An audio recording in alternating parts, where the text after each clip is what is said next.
Welcome to the Cave. I'm Daniel Phillips alongside Eli Elkins. Here we're bringing to you some second half JV Cavemen girls basketball here. Starting off hot, Maral Farin gets it, loses control. It's going to fall out of bounds and go the other way for the Panthers.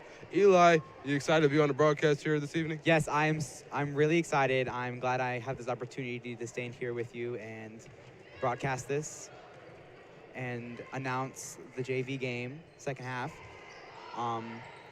I'm very excited to learn more about basketball and learn how to announce and become more social with social media. Awesome, yeah, that's awesome. It's doing the broadcasting, there's so many skills you can develop from it. So you're definitely in the right business for wanting to develop social skills. The Panthers lose it. Maral Farin does a good job trying to not touch the basketball. She doesn't. They say that someone did wearing a Caveman jersey, so we'll stay with the Panthers. They'll inbound here. There's a Greenlee wearing number 20 on your screen. Here to inbound, and the layup, no good. Rebounded by Farin. Secured. It's going the other way. That was number 25, Harper Titus on the layup try.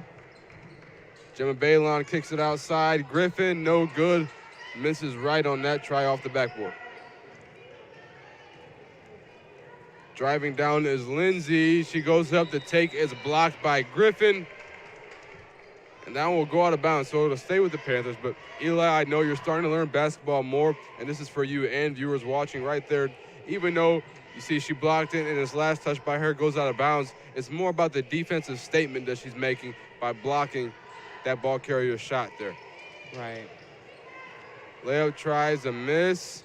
Nice pump fake, gets Griffin sold, but they're going to lose the basketball. So are the Cavemen. It's going to go out of bounds, and they'll say after all that, it'll stay with the Panthers. You can see that they really fought for the ball right there. Maybe some miscommunication on the Lady Cavemen. Yeah, no doubt. I think there wasn't, okay, we're going to secure this basketball, make sure if they are going to get it back, it's going to be because of a jump ball or something like that, not because they're going to strip it out of my hands like they did there. That shot too long, but they'll call a loose ball foul. The shot by Greenlee. They'll call the loose ball foul on the Panthers. It'll go the other way, Caveman ball. Maral Farin, she is a grade above you. Are you familiar with Maral? I've seen her around school. I've never really talked to her. But, you know, I heard she's a very nice person, and she's a great player on the court. Yeah, she's a good athlete, and she's involved in so many things. It's a lot. I saw her at the Mishawaka Education Foundation event. Oh, yeah? Yeah, I see her a lot of places, so I know she's very involved. No doubt. That was Gemma Balon. I hope I got that right. She'll probably correct me in weights if I did get it wrong, but she got fouled on that shot. She will shoot 2 free throws. Yeah, Maral Farin, she's got 2 younger brothers here, Marwan and Nasser. They're both athletes. The 3 of them run track and cross country. Maral's a big athlete with basketball as well. Nasser also plays basketball, and she's also, like you said, you saw her at the MEF event. She's a student representative for the Mishawaka Education Foundation. So, yeah, she's all over the place, and like you said, very nice person. Looks like 20 inbound. Yep, and they're going to go the other way here after the make on that second free throw by Balon, and a 3 is going to be heaved up a little too long off the backboards, finds the hand of the Cavemen. That was Parvu Timmer on the try, and off the Gabby Ginter pass attempt. It's going to be off the hands of a NorthWood Panther out of bounds, and it'll stick with the Cavemen there. Looks like timeout. Yeah, that's right. Timeout, NorthWood. They'll take some time off, and so will we. Eli Elkins, Daniel Phillips here on the Mishawaka Network. 15-11 in favor of the NorthWood Panthers here on the Mishawaka Network.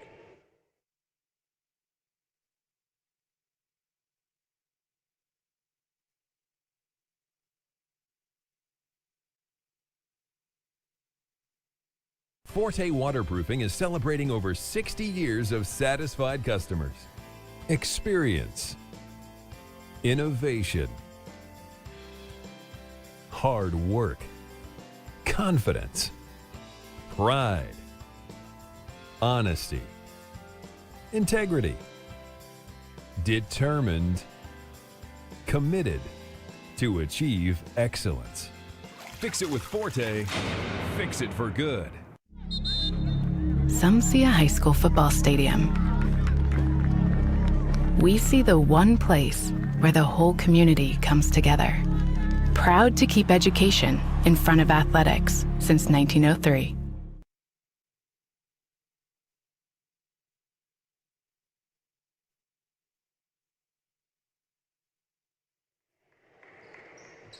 Welcome back here, folks, to the Mishawaka Network's broadcast here of some Cavemen JV girls basketball here. Marathon will inbound it, and that one slips through the hands of a teammate, but secured by Gabby Ginter. That one lost in traffic again. It's going to be off the body of Marathon, and it'll go the other way. NorthWood ball.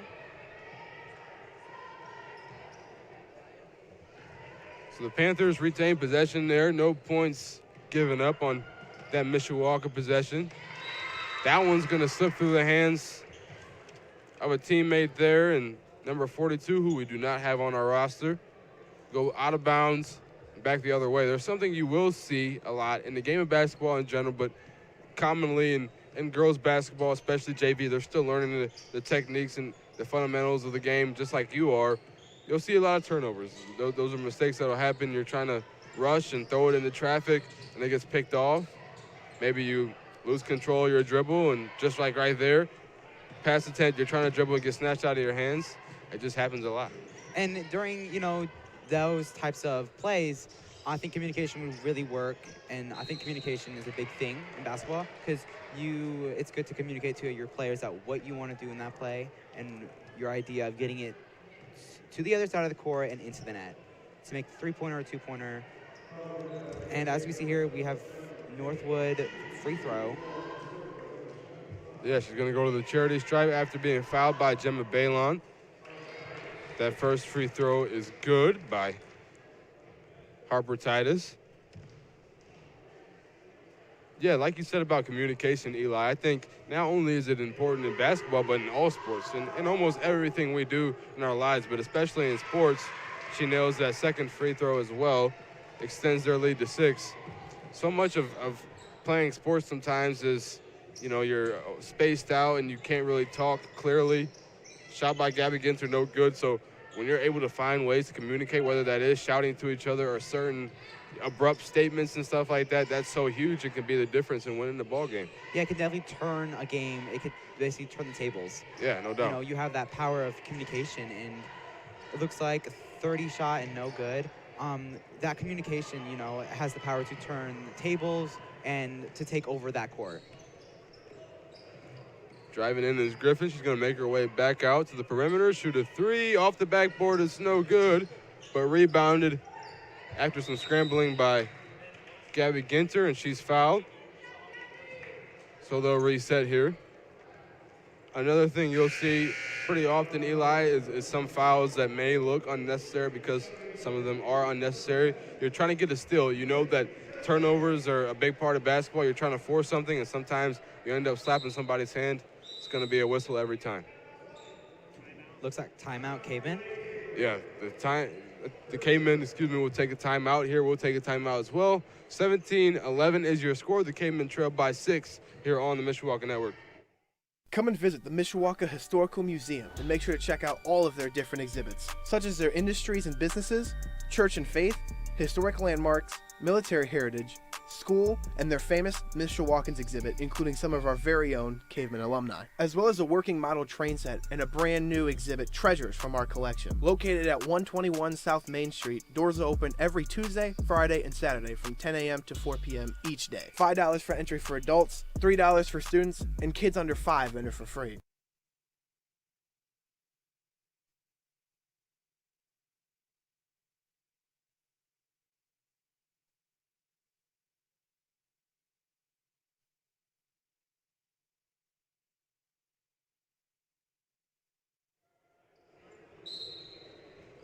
Welcome back here, folks, to the Cave.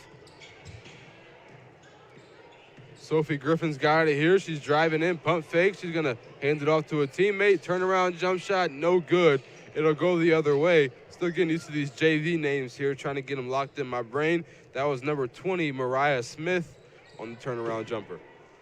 You can see when she shot it, she got a little frustrated. And I think, going back to what we were saying about communication definitely would work during those type of plays. No doubt about it. I think communicating can do so much as far as keeping your composure, not just as an individual player, but as a team. Definitely. So I agree there with just communicating. Okay, you didn't make that shot there. Maybe coach said, hey, that wasn't the right look. A teammate saying, hey, don't even worry about it. We'll get another opportunity next time down, can do so much for somebody.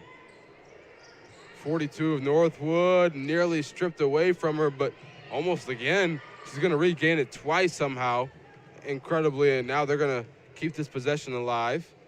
Pass inside, driving in off her foot. How unfortunate is that? And now Griffin's going to take it the other way on the fast break. Balon's got it, turns around, jump shot just short off the front rim. Man, a lot going on here, a lot of fast movement. Yeah, I think that was, there's maybe a better shot or decision that could have been made there, but, we'll get another chance. Yeah, no doubt. That's the one thing that's great about basketball. You get a lot more opportunities on both ends of the court, unlike a football where you lose it, you got to wait for the other team to make a mistake or to score for you to get the ball back offensively. Right. I would agree. It's a foul there, so we will go ahead and get an inbound. Officials waiting on somebody from the Northwood side to say, okay, yeah, I'll go inbound. And finally 42 says, oh, it's supposed to be me. Looking for somebody here. Looks like she had 25 open, decided to take the tougher route there and get it to Lindsay, and that one is stripped away. Griffin's got it now on the fast break. Makes a nice play pass, and Maral Farin. She's going to drive in and lay it up routinely. Nice little bucket there. Yeah, she saw that opening and she took it. And that, that's what gave her the nice layup and made it in the net. Big block there by Mariah Smith. Man, goes up on the layup try. She's gonna smack that one way out of bounds. That was a nice clear block from Mariah Smith. Yeah, you can tell that the Lady Cavemen are working hard on the court. Not only in practice but on the court, and they're trying to show what they practiced at practice. Nice steal from Ginter. She's going to find Griffin, who will find Farin, and nearly takes the third step. Does a good job not doing so. Ginter's going to miss it, and the Panthers will take it back the other way. But Maral Farin now, she almost hurt herself doing so, but she made sure not to take that third step and get called for the travel as the Panthers will turn it over and the Cavemen get another chance just like that. We were just talking about how, unlike football, you're going to get that next opportunity again. You see here on the replay, Griffin's taking it the other way. She's going to take a second and say, okay, no, I'm going to get it to Farin. She's going to drive in and make sure she doesn't take that third step.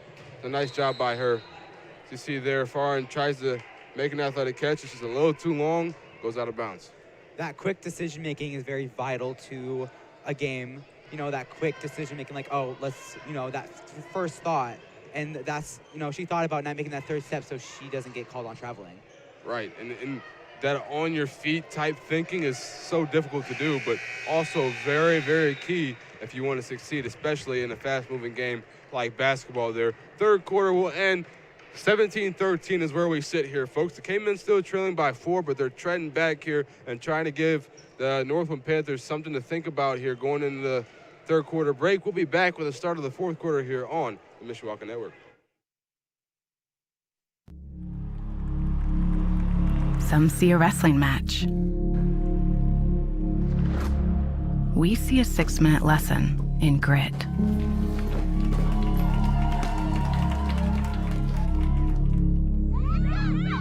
Some see a coach sending a runner home. We see a mentor guiding a student athlete into the future.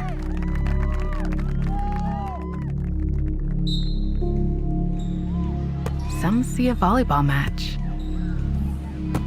We see a student athlete learning how to be poised under pressure.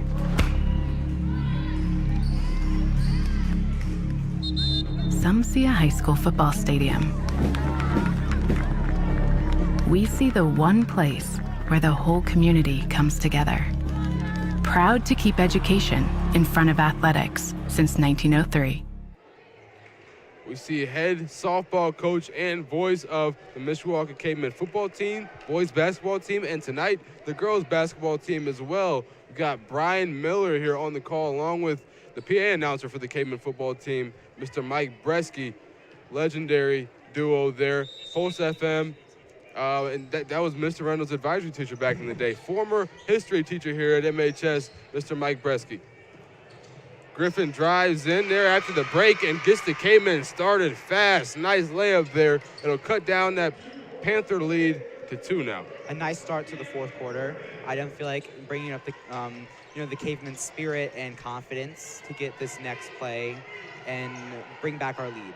Yeah, awesome analysis, Eli. I completely agree with that. It's so important to get off to a good start. And really anything you do, but especially when you're trailing to a team in the fourth quarter. That layup try, no good. That was Titus again, trying to get it done in the post as she has been all game.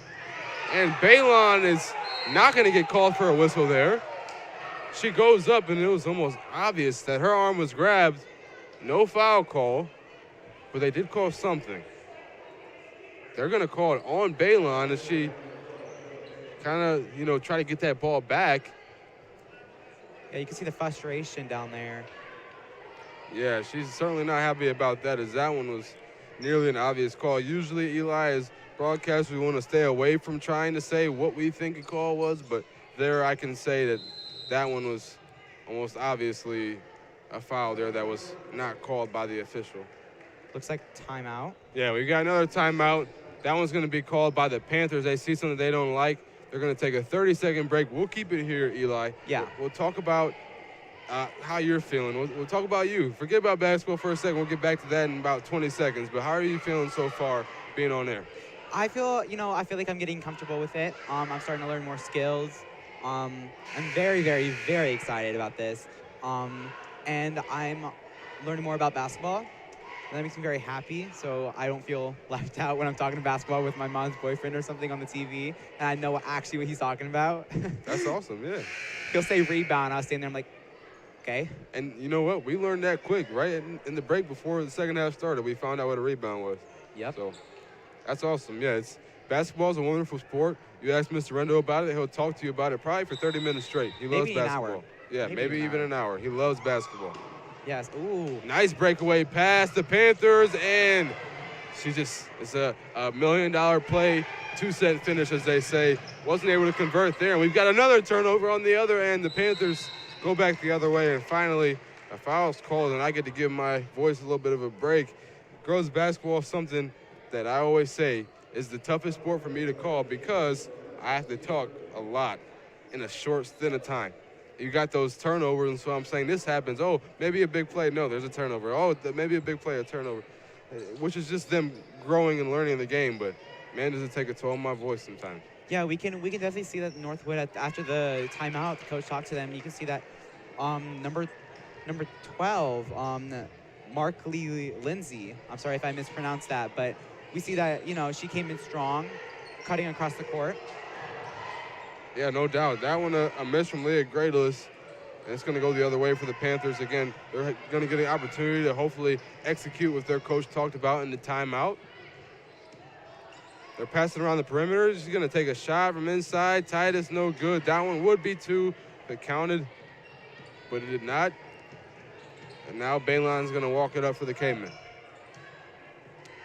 We talked to Coach O before the game as Balon's going to get pushed to the ground and get called for a foul. The Panthers will get called for a foul. We talked to Coach O, and he said that JV and varsity, actually, he wants girls to get in the habit of slowing down. Take your time. It's not always full speed down the court. Sometimes it is a nice slow. Walk the ball up, set your play up, and run it. Sometimes you're not going to capitalize on the open shot, and you're going to miss, and it's going to be an empty possession, but at least you're not turning the ball over. Yeah, definitely Oh, big shot by Balon. She nails it from deep. Big 3, and it gives the Cavemen a lead. We see the Cavemen working hard now and look at that, coming up Balon again, 5 points in about 5 seconds. Huge points for the Cavemen. They've gone from trailing by 1 to now leading by 3. Again, another turnover, but it's turned right back over, and now finally we get to hear Eli Stott as the NorthWood Panthers JV coach is going to bail you out and give us some time to talk about it. We definitely saw right there that, the Cavemen are working hard to, now they have their lead back. That's what they wanted. Now they're leading by 3 points, and they're very happy about it, and that's good. We see that NorthWood definitely was working hard on that first, after that timeout. During the fourth quarter, they just came in strong, and you can see here this replay. Gemma Balon, the nice layup, great finish. She gets that steal, takes it full speed ahead. That's a time where you do want to be full speed because you got girls behind you, but goes ahead with ease, finishes there after hitting the big 3 and giving the Cavemen the lead. She goes ahead and extends the lead, so it's a big deal there. Yeah, and going back to what the coach was saying, like letting the game come to you, slowing down, thinking about what you want to do next, setting your play, and like we said, communication comes in key. Comes into the play as you're sitting there thinking about what you want to do next. What are we going to do? And because if you're just going to go right, full steam ahead into the play, you won't know what to do. Right. Yeah. I mean, you might have, I think this is going to work, but it may not. What if things go wrong? What could you do? Right, and that communication can kind of bail you out there. Okay, I know where everybody is at. I know where they're going to be in a few seconds, and I know what we want to execute here, and that's always super helpful because, like you said, if you're just going into it blindly, full steam ahead towards that basket, I mean, what are you going to do next? I mean, you're going to throw something up and get blocked or miss a big shot. So, yeah, communication certainly key. Looking around here, if they just lost the lead, they want to get a 3 back immediately and tie it up. No good as short. That was a deep 3 in the corner. It's going the other way. Ginter, she's got an open lane, layup, no good. Rebounded by the Panthers, and they'll take it the other way. And that one too far. Oh, my gosh. She's going to save it. Griffin, she's going to save it. And now a shot. No good. Rebounded again. Oh, my gosh. I mean, so many athletic displays of basketball right there. That was insane. You can tell that everyone on that court is working hard. They want those points. They want that lead back. And they want to make the points. They want to win the game. Yeah, no doubt. Griffin, she'll miss a 3 there, and it's going to be a foul called. That's on Olivia Greenlee. And so now the Cavemen will retain possession here, have an opportunity to capitalize on that foul and extend their lead. Mariah Smith is there next to the official to inbound it, and she'll find far end. She's usually somebody you want with the basketball in her hands, especially in a moment like this. Mm-hmm. Griffin drives in, floater, no good. And a foul called there.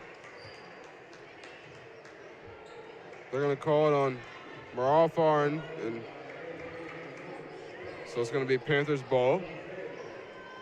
One thing we also discuss a lot, Eli, is fouls. When it's a tight-knit game, it's an emotional game, you've got an opportunity to win. You cannot have them. You just can't have frustration fouls. There are times where you're going to feel frustrated and stuff like that. You got to channel that aggression and not hurt your team in any way. There, like we saw, they capitalized on that foul, go the other way. Now they only lead by 1, the Cavemen do. It's definitely important to stay calm during fouls. Looks like timeout. Yeah, they're going to take a timeout. But like you said, very important to stay calm. Don't foul. Don't foul if you don't need to. Right. 20-19 is the score here. We'll take a break. A couple minutes left in the fourth quarter here. The Cavemen lead by 1 here on Mishawaka Network. Some see a wrestling match. We see a 6-minute lesson in grit.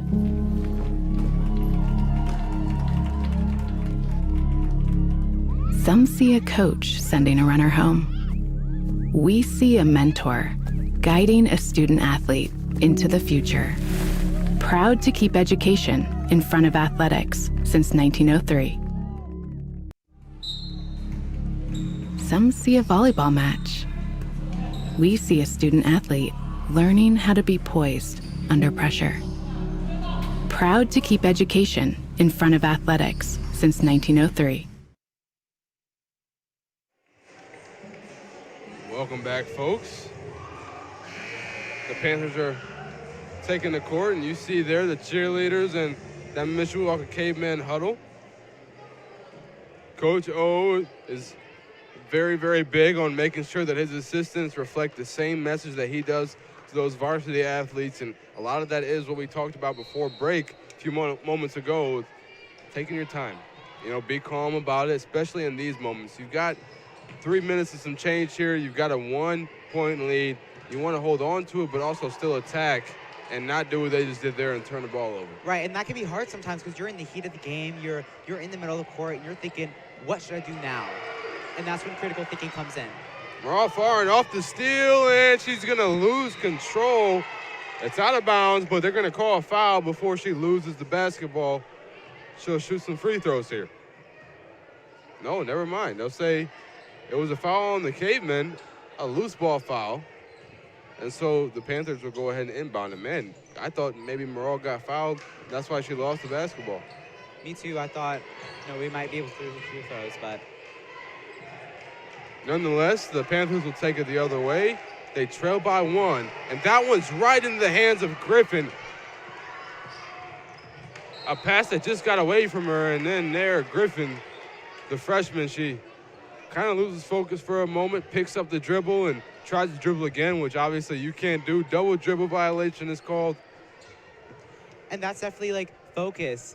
Focusing on the game is a big part. Obviously you want to be focused, but the moment you lose focus, you can lose that opportunity of some new points, a new lead. A lot can happen in 5 seconds. Right, no doubt about it. Right there we saw the NorthWood Panthers just turning it over again. They throw it out of bounds, and now they're saying, wait, that was off the Caveman. That hit Maral Farin, so that should be black ball. And now they are going to give it to the Panthers off there. You can see the little confusion going on down there. It looks like they figured it out. Yeah, they figured that out. And we've got a little bit of a student section there. You can hear it in the crowd, Mike.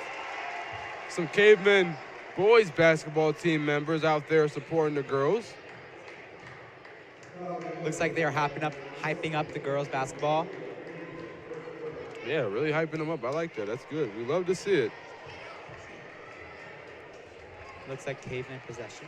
Yeah, Caveman got the ball now after the NorthWood turnover, and Sophia Griffin will try to spark some fireworks for the Cavemen, extend this lead. Gabby Ginter goes up, no good on the floater try, and it'll go the other way. Let's see what the Panthers can cook up here, Eli. They really need something. A little over 2 minutes left. And that one is stolen away, snatched even by Maral Farin. Nice steal there. That's huge for the Cavemen. Caveman has a 1-point lead, and they know a lot can happen in these 2 minutes.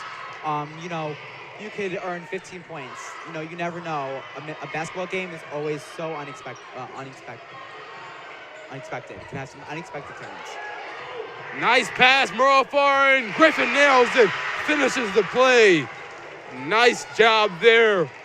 With 1:35 left, the Cavemen extend their lead to 3. Pass to the corner of the Panthers, no good. They try to tie it up.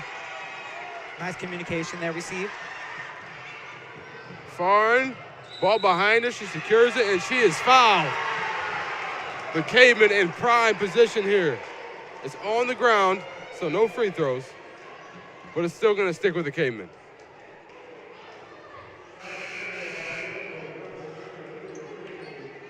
Millie Bolting, she got a big layup late in the game to force the game to overtime a few weeks ago.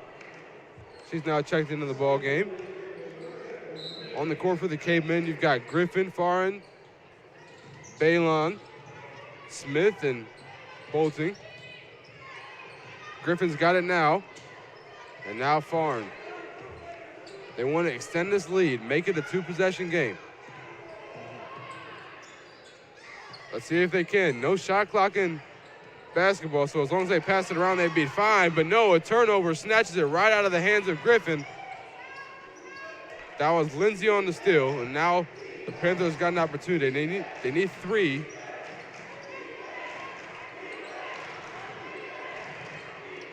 With 40 seconds left, they turn it over.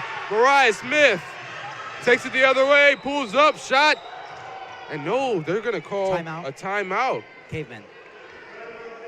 The Cavemen are going to take a timeout before something happens. Maybe a good timeout.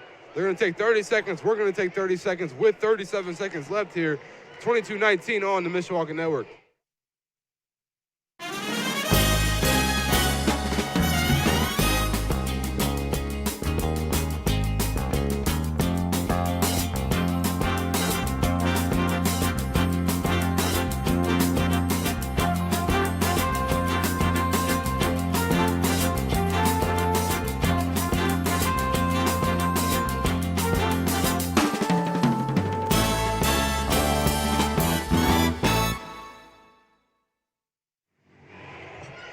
Welcome back here, folks. We got Maddie Erickson doing the worm over here. We didn't catch it on camera, but it was happening. You know Maddie like I do. She's doing things like that all the time. She keeps the energy going. We've got a close one here, 22-19. The Cavemen got the ball.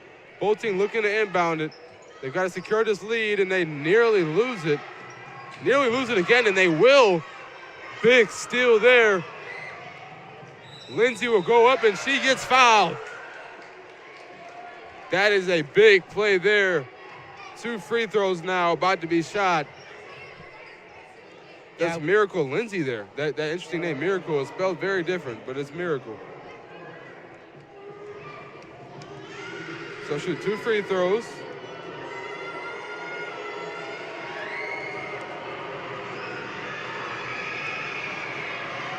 Looks like the crowd's getting hyped. That first one is no good. Followed by an electric roar from that Caveman student section. You can see it in the backdrop there. All right, we're going to make the first free throw. It's getting loud in the cave. She misses the second free throw as well, but it's off Mariah Smith. And the NorthWood Panthers, Eli, they get another chance. Yeah, they get this they get another opportunity, and let's see now if they use this opportunity to make another score and try to take the lead. Yeah, but right now, the only way they can take a lead is if they get fouled. And she's going to get fouled and won. An opportunity to tie it up. Not get the lead quite, but to tie it up would be a huge deal. Yeah, it looks like Mishawaka is still leading by 1. And let's see now if they can take this opportunity to throw that free throw and make it in the hoop. That's Bridget Barbu-Timmer. They're at the charity stripe. 28 seconds left. She nails this free throw. We could have overtime. Oh, she misses it. They nearly get the rebound back, but Farin's going to contain it. She's going to get fouled, and the Cavemen are in prime position to take the lead here. Or excuse me, to retain the lead. They now are going to shoot 2 free throws because, like we talked about, Eli is the bonus. So after that, fouls. Yeah. After that, from that point on, any foul, 2 free throw shot. Now let's see. Now we have another opportunity to take more of a lead. Yeah, the Cavemen, they've got an opportunity to extend this here because now she hits both of these. They have to hit a 3 to tie it. She hits 1. All they need is 2 or a 3 to win it. She misses that first. Mariah Farin, we were just talking about her early on in this half. She's a scholar athlete. She's focused. She's ready to go. Big free throw, and she'll miss it. A 1 point, but Smith goes ahead and gets the rebound.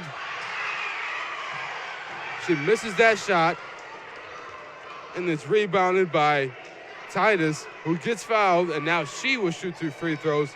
She's got an opportunity to get this lead. You know, yeah, new opportunities make new plays. Yeah, no doubt. You make a big play here if you nail both these free throws because you get the lead with 20 seconds left, and the Cavemen have to do something to get that lead back. And it's getting loud in here. She's good on the first. We've got a tie ball game. It's been a long time since it's been this electric for a Caveman girls JV game. and we may have one of Mr. Randall's favorite things, some JV girls basketball overtime. That one's no good. It's a tie game. Baylon, she's taking it on the fast break. Dribble a little high. Got to settle down. Leans into the shot. She misses it. It's a scramble for the rock. Smith has got it. They say jump ball. And that's going the other way. That's going the Northwood Panthers' way with 7.6 seconds remaining. That is a big foul draw for them. We definitely saw that fight for the ball, and it, kind of got frustrating, and that's coming back to when our frustrations happen, when we get fouled or when stuff happens, we can calm ourselves down and make the right decision. Oh, they're going to call double technical fouls, one on each team. That's not what you want. Technical foul is something that you want to avoid. It's like an unsportsmanlike conduct. It looks like timeout by Northwood. In football, yeah, there is going to be a timeout. Northwood will call a timeout here.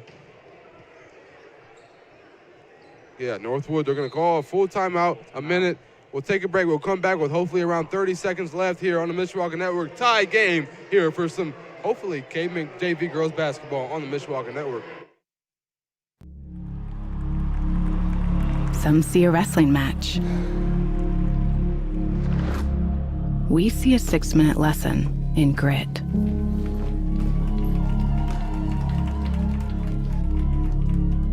Some see a coach sending a runner home. We see a mentor guiding a student athlete into the future.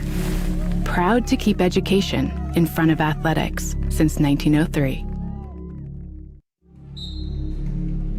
Some see a volleyball match. We see a student athlete learning how to be poised under pressure.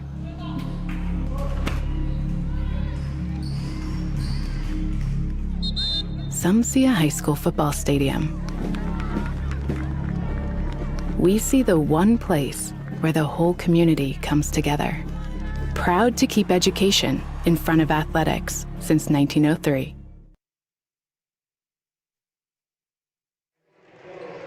Welcome back to the Cave, folks, with 7 seconds left. We've got a tie game here in this JV girls basketball game. You see there's a dance circle going on in that student section. Oh, shoot. It's getting hype here in the Cave. So it's going to be the jump ball, Panthers basketball. Find an open player, and she's going to lose it. Mariah Smith got it. She goes up. No good on her shot. Out of bounds. They say last touch, Panthers. The Cavemen get the ball back with 2 seconds left. Timeout called by the Cavemen here. They'll take some time off, and we'll do the same. Still 22-22, but the Cavemen will get the ball back here out of the break on the Mishawaka Network.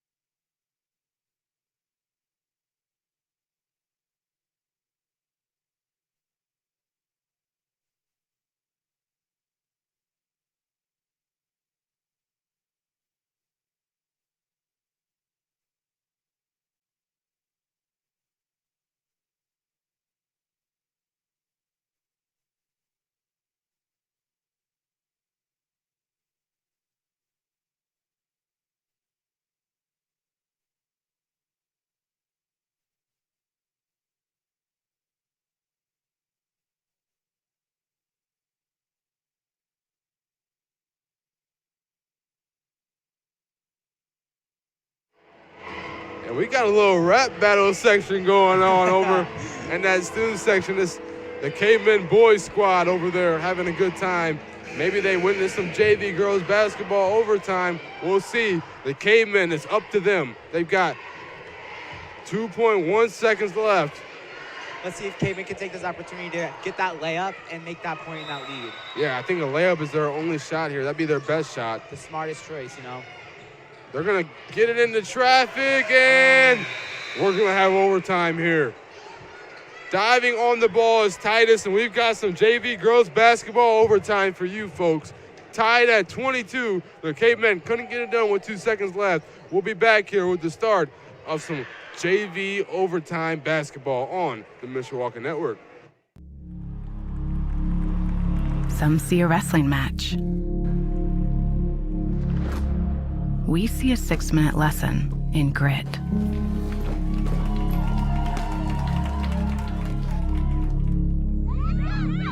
Some see a coach sending a runner home. We see a mentor guiding a student athlete into the future.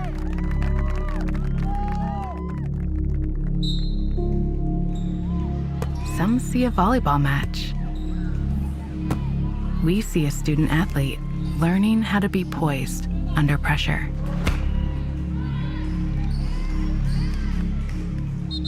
Some see a high school football stadium. We see the one place where the whole community comes together. Proud to keep education in front of athletics since 1903. Welcome back to the Cave here. If you're just now joining us, you join at the perfect time. I'm Daniel Phillips, and this is Eli Elkins here. We're bringing you some JV overtime girls basketball here in the Cave, the oldest active gym in the state of Indiana. Man, what a time to be alive. You got some JV girls basketball here on a Friday night. Ooh. Have time of our lives. Now let's see the Lady Cave. Whoa, so sorry. Let's see if the Cavemen can come back in with that confidence and make the hoop, layup, three-pointer, take that opening and take the opportunity to make those points. Yeah, whatever they can do to get points there. And Maral Farin, no good on that try. She's going to go ahead and correct herself here. Give the Cavemen another chance. Millie Bolton goes up and gets the foul. What a nice, gutsy play there. She gives up her body, goes in there and tries to make something happen, draws the foul. She'll shoot 2 free throws here. And we can definitely see that now in overtime. We see the JV Cavemen, like, they're thinking more deeply about this. Like, what are we going to do in these 4 minutes during overtime, and how can we make those points? We see them thinking more clearly and slowing down a little bit. Yeah, and you love that. I mean, like we talked about earlier on the broadcast, that's exactly what Coach O said he'd like to see from both teams this evening. Millie's going to miss that first free throw, and we've got some subs on the NorthWood side. Second free throw to grab the lead a little bit here.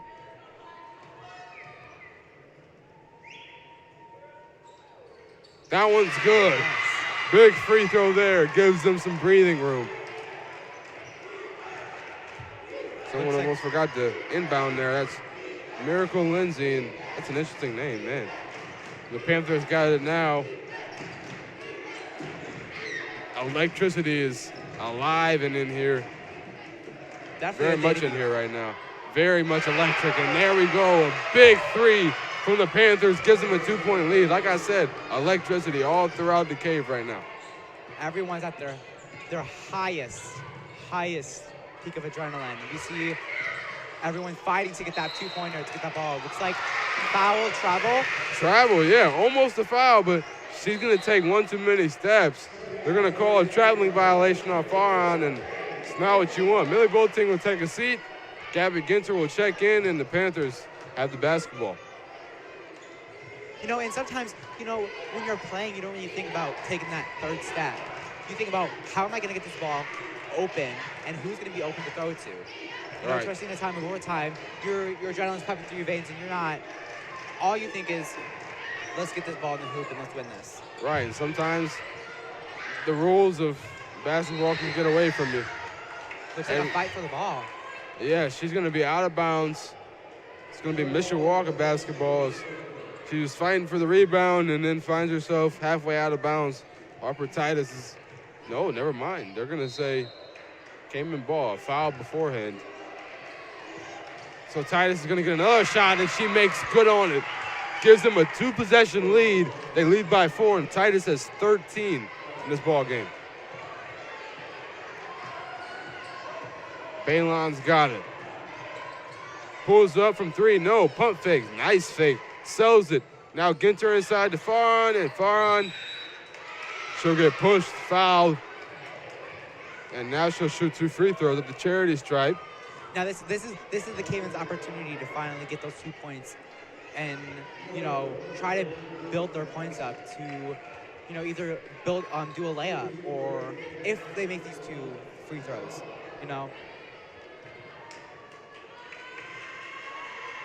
Let's see what approach they take after the result of these free throws. That first one's no good. She misses left on it. We had a Caveman overtime win not too long ago. It was a big game, and I love overtime wins for teams because it gives a sense of bonding on the bench, whether you're on the court, if you're away on the bus ride back. So it'll be huge for either team getting an overtime win, as the lane violation's called there. It didn't touch rim, so automatically a violation. Panthers ball.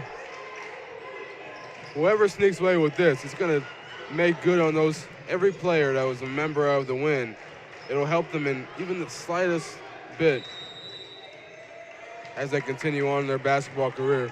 Timeout called by the Panthers. We sit at 27-23 with 1:50 remaining in overtime. The NorthWood Panthers lead the Cavemen here on the Mishawaka Network.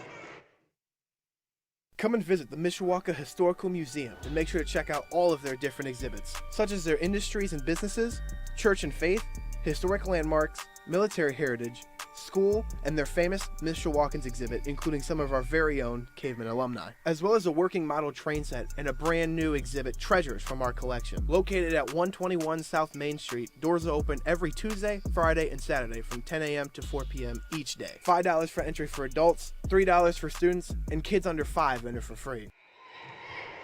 Welcome back here to the Cave. Some overtime basketball here, 27-23 with 1:50 remaining here in overtime. The Cavemen trail by 4, Eli. What do they need to do to get back in this one? I think we can try to get possession of that ball, see our openings, see our opportunities, take them, and, do layups. And looks like there's a foul there. They're going to call that on the Cavemen on the try. That was a nice, gallant effort by Lindsay. No, excuse me. Lindsay didn't have the rock. She handed it off there in that pile of folks to Titus, who's going to get fouled. And she'll shoot 2 free throws. It looks like Harper Titus is throwing 2 free throws. Let's see if she can take the opportunity to build the lead. That one is good. That extends their lead to 5 now. The Cavemen, the game is starting to get farther and farther away from them, out of their reach. Titus misses that second free throw. They now trail by 5. What do they do from here? Mariah Smith's got it. Finds Grayless. She'll shoot the 3. That 3's no good. Pops right back into the hands of Baylon. We see the Cavemen, looking for those openings. And they find one here. Grayless, no good on the shot again. Now the Panthers have got it, and Titus is fouled while she's on the ground. And she'll shoot 2 more free throws. She just hit the one a second ago to extend her lead to 5. Does she convert here and make it a 3-possession game? We shall see. Titus has been on fire for the Panthers here this evening. She's got 14 tonight.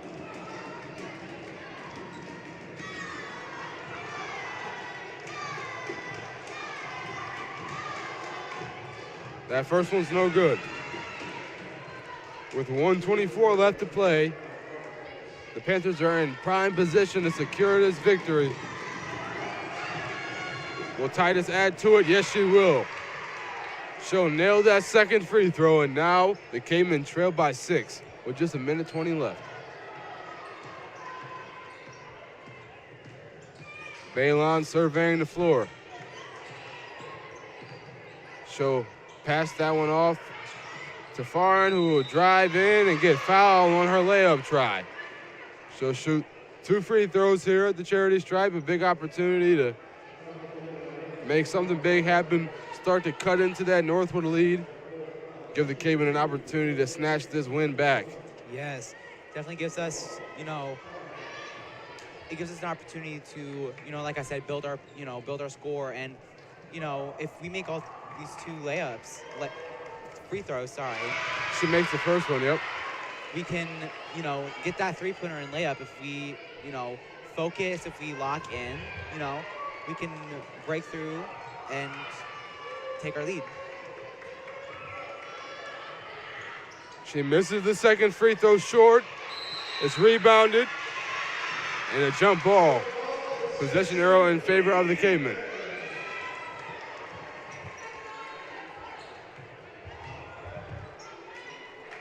To inbound it, Laurel Farr. She's calling the play.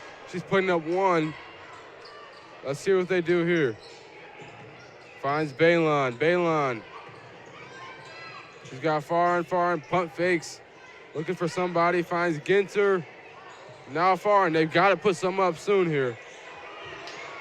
Holding the ball a little too long. Tries to pass it inside into traffic, and it's going the other way.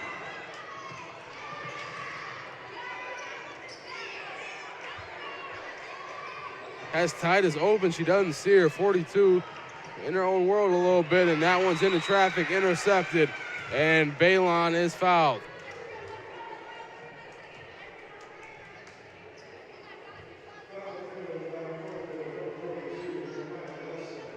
So now, 2 free throws.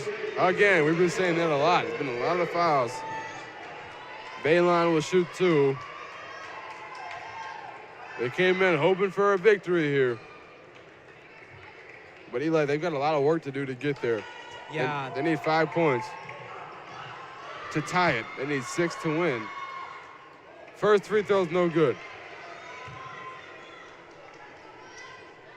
You make this one free throw, you could get it all back in one play. You get fouled at the three-point line, you know what I'm saying, and then you make the shot and the free throw. That's 4 points. But she'll miss that free throw, and now Farn will get the rebound. Graylis, the shot, no good. Rebounded by Titus, she fields it. She'll hold on to this, and I would imagine they'll just try to drain this clock. No, they're going full steam ahead. That pass way over the head of number 32, and now it'll go the other way. This game keeps on going on. Looks like timeout. Yeah, timeout Cavemen. The game keeps dragging on, folks. We're still here. 19 seconds left. The score is 29-24 in favor of the Northwood Panthers here on the Mishawaka Network. Some see a high school football stadium. We see the one place where the whole community comes together. Proud to keep education in front of athletics since 1903. Some see a coach sending a runner home. We see a mentor guiding a student athlete into the future. Proud to keep education in front of athletics since 1903. Forte Waterproofing is celebrating over 60 years of satisfied customers. Experience, innovation, hard work, confidence, pride, honesty, integrity, determined, committed to achieve excellence. Fix it with Forte, fix it for good. Welcome back, folks. Thank you, as always, to one of our presenting sponsors, Forte Waterproofing. If not for them, we wouldn't have the ability to not only broadcast these for free on YouTube, but have a broadcast in general. So very thankful to our presenting sponsor and Forte Waterproofing. With just under 20 seconds left, the Cavemen need 5 points to tie this one up, 6 to win it. What will they get done here? Gabby Ginter, the shot, no good. Rebounded by Smith. No, they'll call a jump ball, and that one is in favor of the Northwood Panthers. It just keeps on getting worse for the Cavemen. Yeah, we keep losing that lead. The Cavemen keep losing that lead, and the Cavemen need to find a nice opportunity to take the opening and get those points. And that's hard to do because the Northwood might have really good defense, and it's really hard to break through and build that layup and take the points. Northwood will inbound it here off the turnover, and that one's safely inbounded. They've got seconds trickling down. And the Panthers will secure the win. They're going to get it done here in the cave. The JV squad prevails in overtime, 29-24. Eli, it's your first half of basketball on air. How do you feel about it? I feel confident. I'm very, very happy that I got to this today. I definitely want to do this more. And I'm also very happy I can build these skills, like I've been saying, and learn more about the cavemen. Awesome, yeah. We're very happy to have you on. Thank you for calling that half of JV girls basketball with me. Luckily for you and me and Mr. Rendell, we got to go to overtime and experience some of that, and that was a fun time.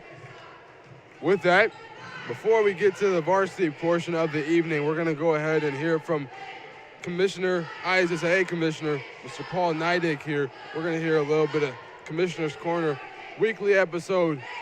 Enjoy. We'll be back here, myself, Harmony Lombardo, for the varsity portion of the evening. Eli, thank you very much for coming on. Let's hear from IHSAA Commissioner Paul Neidig on the Mishawaka Network.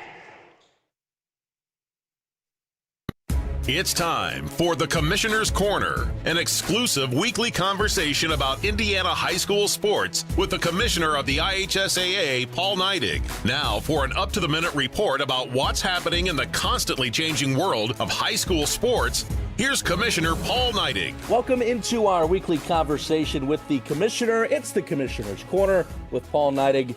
I'm Brendan King. Paul, we talked last week about the IHSAA football state finals officially putting a bow on football season. But I guess in this transition period, when you wrap up football and then your focus really shifts to basketball, girls and boys hoops, really in the thick of things. What's happening right now at the IHSAA as you guys get set to officially really focus on the hardwood away from the gridiron? Well, believe it or not, it's like normal business, but normal business is always busy business. We actually had a board of directors meeting this week, and so we went over the association's business this past month, and one of the things that's going to be coming out here the next day or two is actually the spring tournament host and where all of our spring tournaments are going to be playing. So we're always working, even during the season in the fall. We're always working on the next one, and this time we spent significant time on getting our spring tournaments out, and that's just part of it. But we provide reports over financials through the year and number of officials that we have in tournaments, and we're a not-for-profit, a 501c3, and so we have a board that oversees us. So our goal is to keep them informed about the association's business on a monthly basis. Paul, you brought up officials, and I know that getting new officials and recruiting new folks to come in and be referees and all across all sports is something you guys focus on year-round, but especially now that it's basketball season and you're getting into the winter sports season with a lot of games coming in the near future. What can you say about what you guys do to recruit new officials, and if somebody's interested, how can they look for new information? Well, the easiest place to go is just go to ihsaa.org, which is our public website.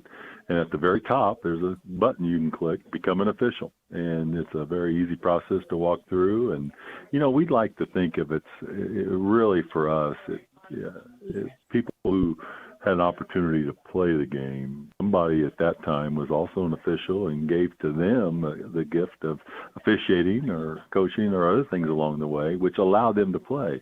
And if people are really into the game, we think it's a great opportunity to give back to a game they learned to love as a high school athlete. And so we've tried to make that process as easy as possible. And, we always can use more officials. But we continue to, and it's a recruiting thing for us. We constantly recruit, try to bring new officials. We have booths at state championship events, and we do several social media campaigns. And it's just so important for people to get back to the game they learned to love. Paul Neidig is our guest. I'm Brendan King. This is the Commissioner's Corner. Paul, it's December, holiday season approaching, and of course, there's no lack of all kinds of games that are about to happen over the across the state in the next few weeks. Holiday tournaments, it's a great time of year. I'm sure you remember playing in a lot of holiday tournaments from your time at North Posey. And again, any section of the state, if somebody is interested in going to watch high school basketball, it's the time of year where you can show up somewhere at like 10 a.m. and watch 6 games, and it's a full day of hoops. So It's one of the best times of year. If you are a basketball junkie, it's your time to watch these tournaments because you could have these all-day sessions. You can get your fix. You buy a ticket. You're helping out your local community, and you get 6 or 7 games. Oh, yeah, it's phenomenal. It's just an opportunity for, first of all, students have worked hard in the classroom this year, and it's an opportunity. They're winding that up right now, and it gives them a chance to really focus on their sport that they love over the Christmas break. And we have an incredible amount of tournaments, but it goes. There's just a huge list. But I also want to give a special shout out to our friends at the Indiana Basketball Hall of Fame that have their Hall of Fame tournament, boys and girls, right before the Christmas season. And if you want to watch great basketball, Newcastle, Indiana is a place to be. And again, that tournament is right before the Christmas season really gets into high gear. Historical place to watch hoops for sure, and a good cause as well, as you talked about from the Hall of Fame. That's Paul Neidig. I'm Brendan King. This is the Commissioner's Corner, our weekly conversation with Paul about what's happening at the IHSAA. Paul, always appreciate it. We'll talk to you next week. We'll talk to you next week, Brendan.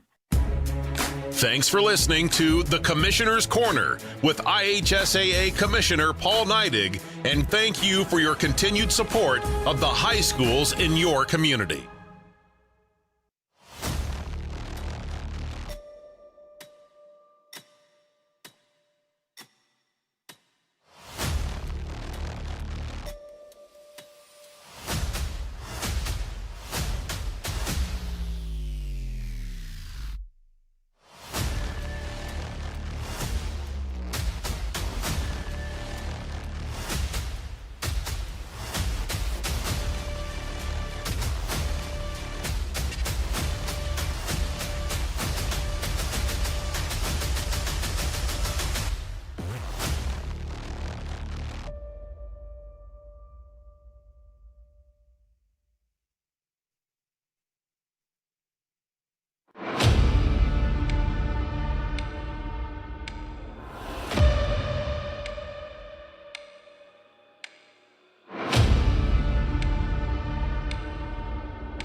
Some see a high school football stadium.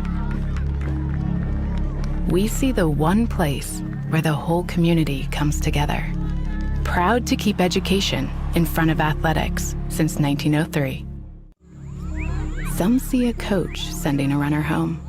We see a mentor guiding a student athlete into the future. Proud to keep education in front of athletics since 1903. Forte Waterproofing is celebrating over 60 years of satisfied customers. Experience, innovation,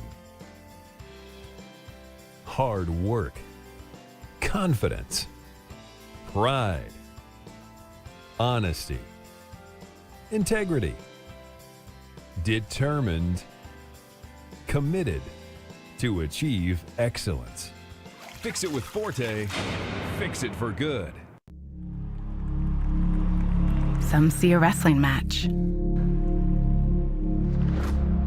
We see a 6-minute lesson in grit.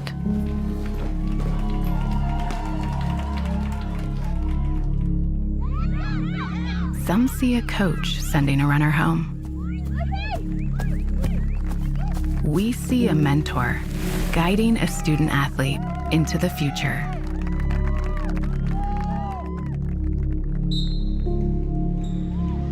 Some see a volleyball match. We see a student athlete learning how to be poised under pressure.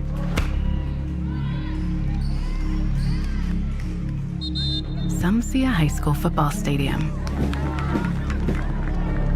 We see the one place where the whole community comes together. Proud to keep education in front of athletics since 1903.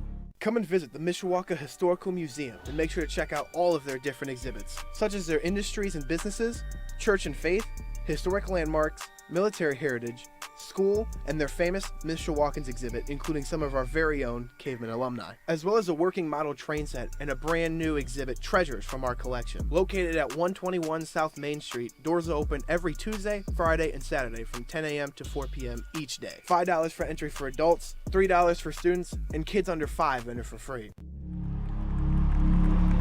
Some see a wrestling match.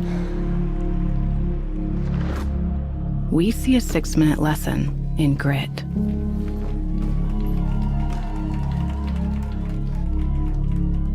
Some see a coach sending a runner home. We see a mentor guiding a student athlete into the future. Proud to keep education in front of athletics since 1903. Some see a volleyball match. We see a student athlete learning how to be poised under pressure.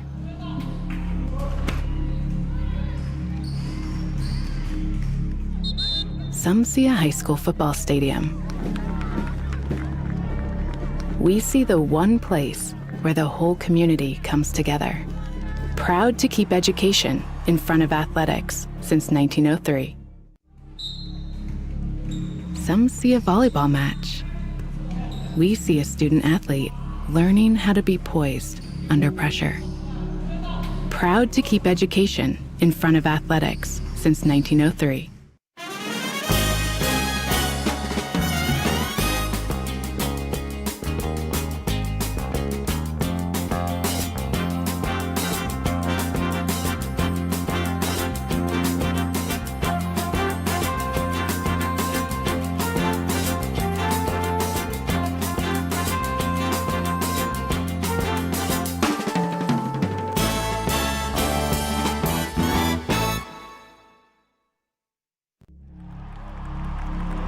Some see a wrestling match. We see a 6-minute lesson in grit. Proud to keep education in front of athletics since 1903.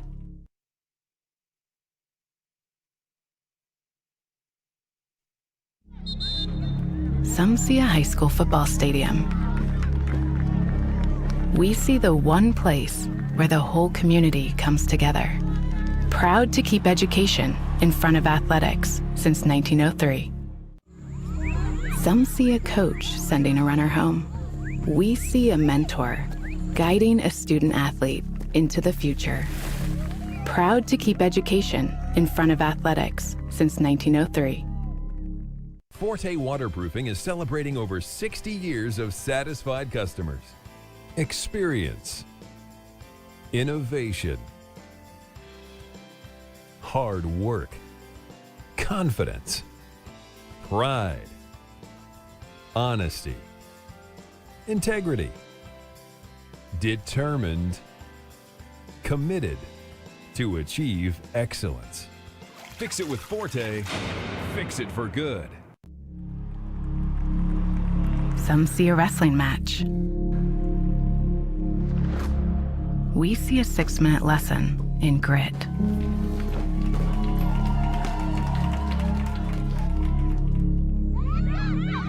Some see a coach sending a runner home. We see a mentor guiding a student athlete into the future.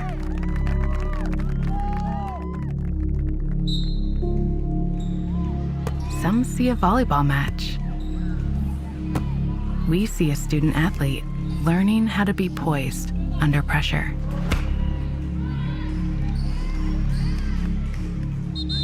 Some see a high school football stadium.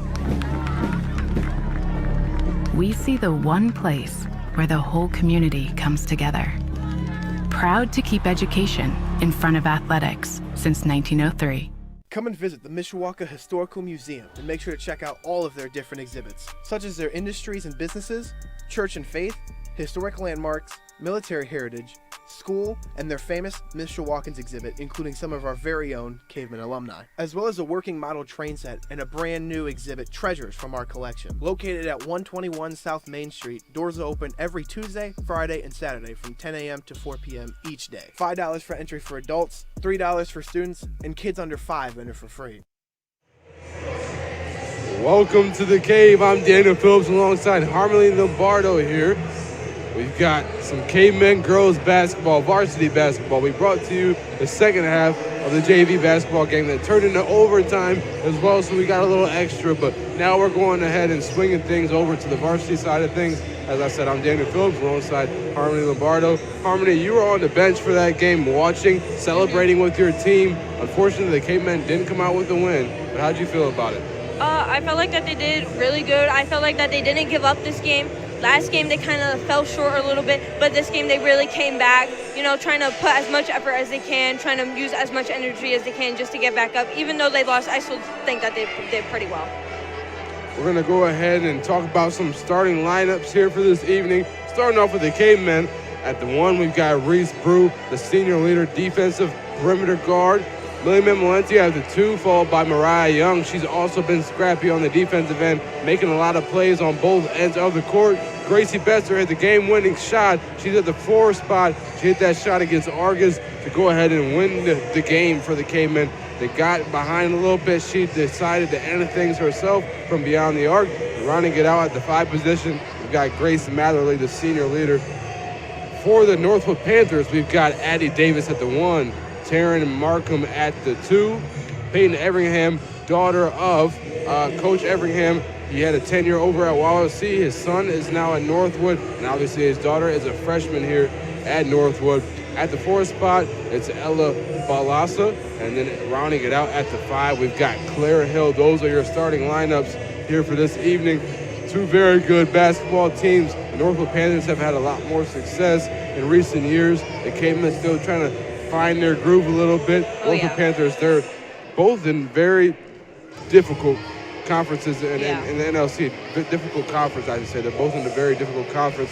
We talked to the head coach of the NorthWood Panthers about that conference, and he said, look, it's difficult to play in this conference. It's going to be a tough game week in and week out, but the caliber of player that you get to play against week in and week out, the Warsaws, the Northridge, that's what builds your team up, and that's how you develop talent. Oh, yeah, definitely. I totally agree with that. We've got a fun game coming up. We heard from Mr. Paul Neidig, IHSA commissioner, for a new episode of Commissioner's Corner. That was awesome. We've got a lot of things here going on in Indiana where winter sports is now in full swing. So we talked to Commissioner Paul Neidig. All the fall sports, have now winded up, and now we're back here with winter sports. We've got some Caveman girls basketball games coming up for you here. Obviously, we've got NorthWood tonight, the tip-off coming up here soon. We've got Washington on the 16th. That's next week. That's that Tuesday.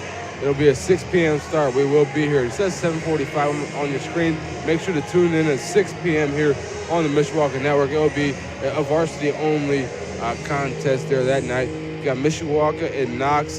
That's on the 18th. A few days before you and I get out of school, Harmony. That'll be next Thursday. Yep. Then on the 20th, that Saturday, is going to be a 2:30 game versus Concord, another NLC opponent. We're rounding it out with Mishawaka Marion. 2 days before Christmas, the 23rd of December, the Cavemen will go ahead and participate in the Crosstown Classic. Then we get into the tough stretch of the schedule, kicking it off the new year with Penn High School, very, very talented school in many sports, but especially in girls basketball. Following that, we've got Elkhart Christian Academy. Elkhart Christian is a very good basketball team. They are good at girls basketball. ECA is very talented, so that'll also be a big test for the Cavemen. They also have Plymouth and Warsaw, and two talented YLC opponents, especially Warsaw. They are a state championship caliber team. Brooke Zartman being their most notable player. She is very, very good at basketball, Harmony. She's broken records. She came here last year, and the Warsaw Tigers put over 70 on the Cavemen. So those are just a few games coming up for you there. Make sure to tune into those home games. They will be broadcasted by the Mishawaka Network on YouTube and Facebook. We're excited to bring this one here to you tonight. We've got about a minute 30 until game time. We're going to go ahead and leave you alone until then. We'll be back with the tip-off of this matchup between the Panthers and the Cavemen on the Mishawaka Network.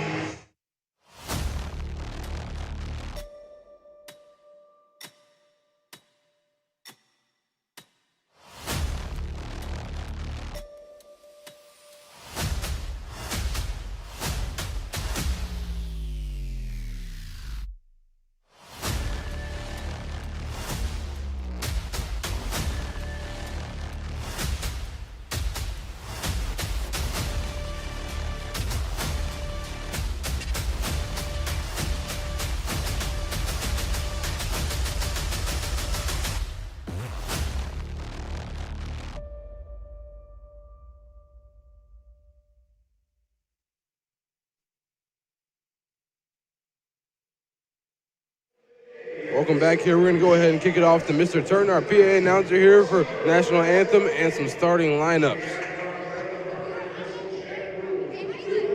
Principal Weston Lambert, Athletic Director A.J. Reisdorf, Head Coach Taylor Burkhart, the players, fans, and family members of the NorthWood Panthers. Tonight's officials are members of the community just like you. Without them, tonight's game would not be possible. Please give them the courtesy and respect they deserve. The officials for tonight's games are M. Kelly Shepard, John Hampton, and Chris Neubauer.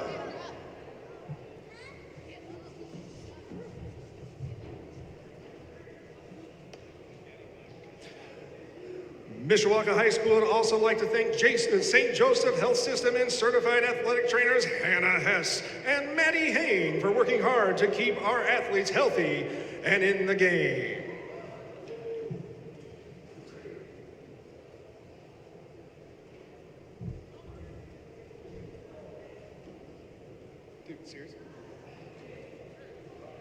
Ladies and gentlemen, please stand, remove your caps, and welcome Mishawaka High School sophomore Grant Metzger for the singing of the national anthem.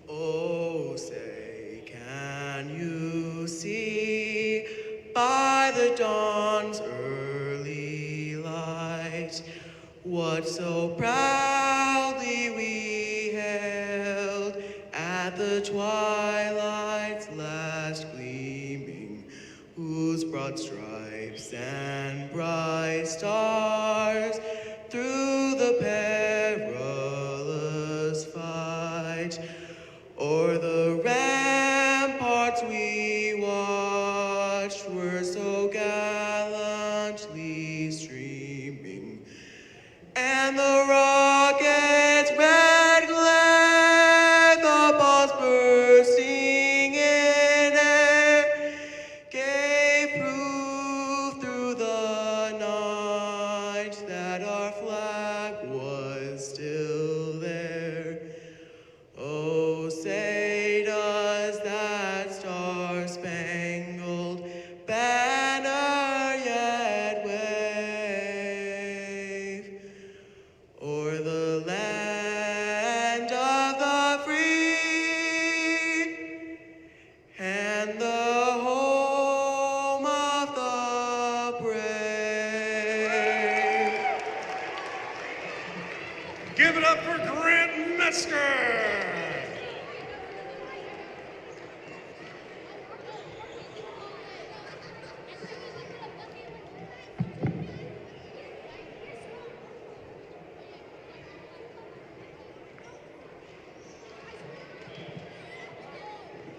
Now introducing the starting lineup for the NorthWood Panthers. Number 3, Addie Davis. Number 20, Taryn Markham. Number 21, Peyton Everingham. Number 33, Ella Balasa. And number 40, Claire Hill. The Northwood Panthers are coached by Taylor Burkhart.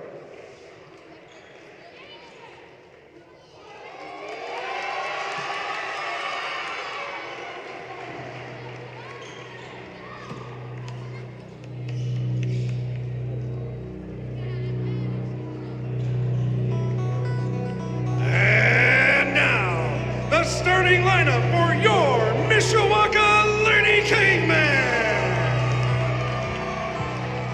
Number 2, Reese Brew. Number 10, Millie Belton. Number 11, Mariah Young. Number 12, Grace Matherly. And number 20, Grace Benson. The Mishawaka Lady Cavemen and his head coach is Justin Overholzer, as assisted by Carlisha Cole Eccles, Dave Richards, and Angie Evans. The managers for the Lady Cavemen are Selena Mel and Amaya Evans.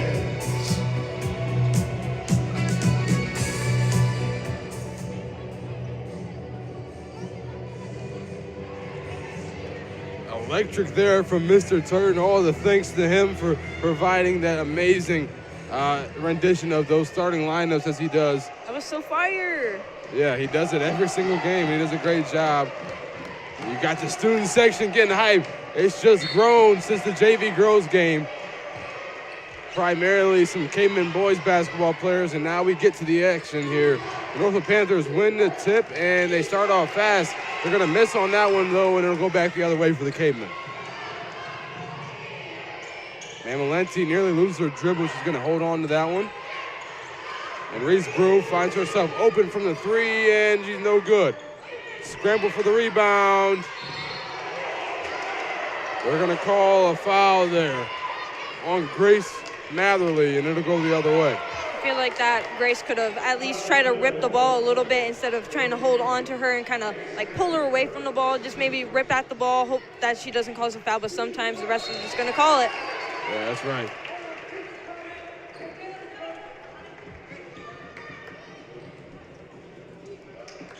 Now to inbound it. Caveman trying to trap here. Play aggressive defense. That one's knocked out of her hand. She's going to go ahead and regain her dribble. That was Markham there who nearly lost it off the steal attempt from Brew. Now inside is Claire Hill, and she's going to go ahead and drain that one in transition. So close just to, smack that shot out and hopefully get the rebound back. Maybe they could have just, try to get a little bit closer to the girl, get a hand up there, try to get it back. Reese Brew high on her dribble, nearly loses it. Cavemen are still afloat, however. And Besser's just going to lose that one. It bounces right off her hands and out of bounds. He's got to kind of slow it down a little bit. Sometimes those passes aren't going to be really great passes. You just got to slow it down, see who's open, make sure that you have a wide open shot. Nice swap from Grace Matherly, but the Panthers are going to get a break there. They're going to hold on to this possession. No good on the shot there, rebounded by Hill. She's going to go up, get fouled, and now she'll shoot 2 free throws. That's the kind of risk that you're going to take when everybody all clutters together in the paint. They're going to, try to go back up, and they're obviously going to draw that foul and go at the line. Claire Hill had the first 2 points for the Panthers here today. Let's see if she can get 2 more. She's got the first 3 now as she nails that first free throw.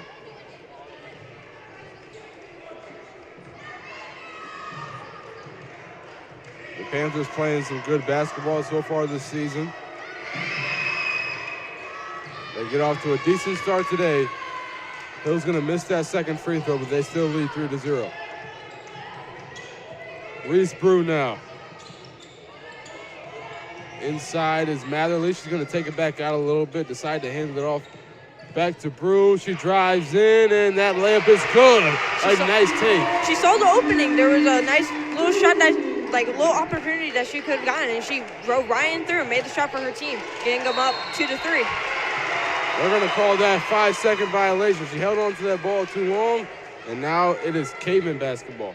That's what I call great defense, in my opinion. We see here this take again. She reads the screen from Matherly, decides to drive in right past that Northwood Panther defender.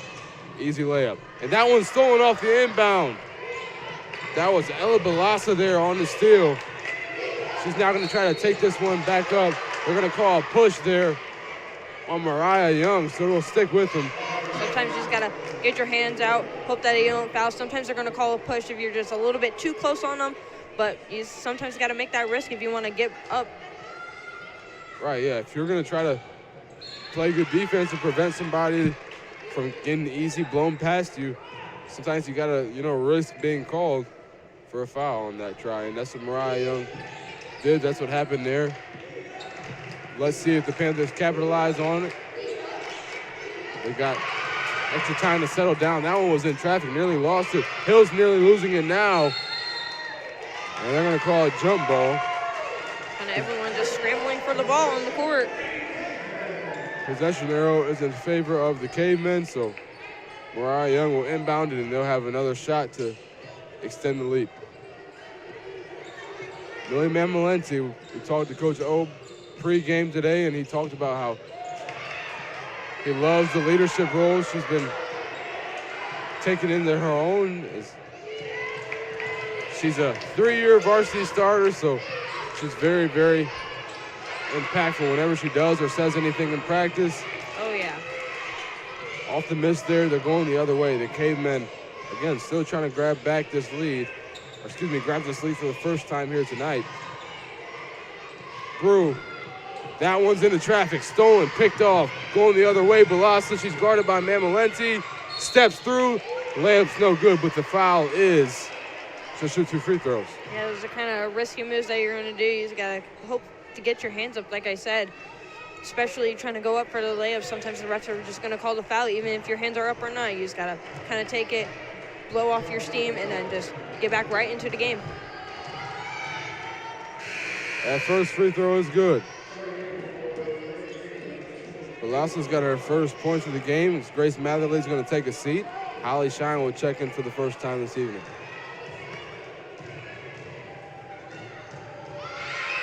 Free throw number 2 is good. That extends their lead now to 3 as she hits both on her trip to the free throw line.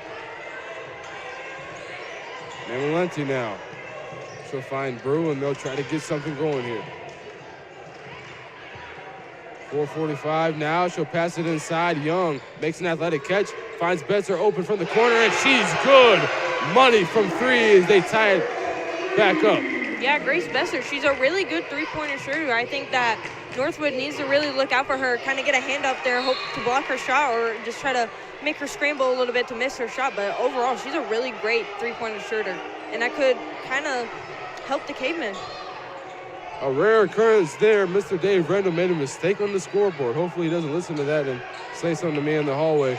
As Claire Hill's going to nail that 3. It banks right in. That's an old-school 3, Harmony. You don't usually see the 3 bank off, except that's going to be called a 2, actually. They're going to say her foot was on the line. Driving in this Brew all around, and she's going to get fouled. That's a clear foul there. Let's go ahead and look at this one here. It's Claire Hill's 2, deep 2, off the backboard and in. We've got a timeout called by the Northwood Panthers. They'll take a 30-second. We're going to go ahead and take a 30-second with them. 8-5 is the score in favor of the Panthers here on the Mishawaka Network. Forte Waterproofing is celebrating over 60 years of satisfied customers. Experience, innovation, hard work, confidence, pride, honesty, integrity, determined, committed to achieve excellence. Fix it with Forte, fix it for good. Welcome back here, folks. My apologies. Correction, it was a full timeout, 1 minute. Harmony, there's so much basketball I've been seeing in the past hour that my brain is scrambled. I thought I saw the coach notify the official that he wanted a 30-second timeout, not a full. Yeah, sometimes you just gotta kind of look out, Daniel. I know. You never know what they're gonna call it. Either it's a full or 30 seconds, but sometimes it's best that we don't see it. You see Coach always dressed nicely this evening, wearing a nice dress shirt and a tie. His fit is so fire. Dressed like an NBA coach. Mm-hmm. Or WNBA coach. Open from three again. Betzer, she's no good that time. She thought that one was for sure at the bottom of the net, but If only she was just a little bit closer. She was kind of back up into the out of bounds line. Only she was a little bit closer, that definitely would have gone in. traveling violation called. You got to be careful there. Quick, happy feet there. Number 22, Peyton Everingham, just the freshman. She got a little excited there. Feet started shuffling a bit. Yep, you just got to slow it down, take a breath, and then go ahead and dribble first. Swinging it around, the Cayman offense. Inside, Betzer, floater, no good. Tipped by Mariah Young, and Betzer's going to finish the job as they maintain possession here. Driving in, blocked by Claire Hill. They're going to call a defensive foul, and now Millie Mamalenti will get an opportunity to shoot 2 free throws. Blocking foul on that call. Yeah, sometimes those blocking fouls are just like one of the most common ones besides a hold. Those are really good to get to that free throw and get some extra points. First one, no good. We've got some substitutions here. And Nia Johnson will check in for Reese Brew.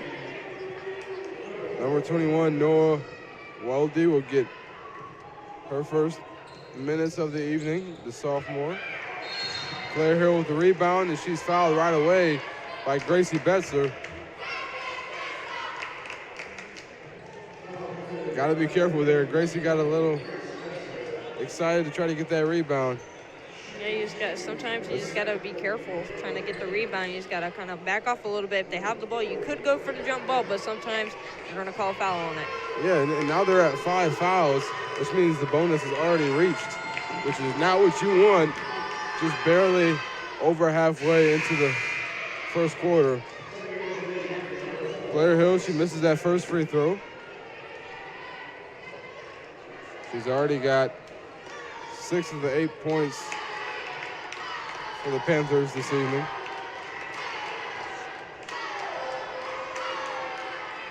The second one's no good either.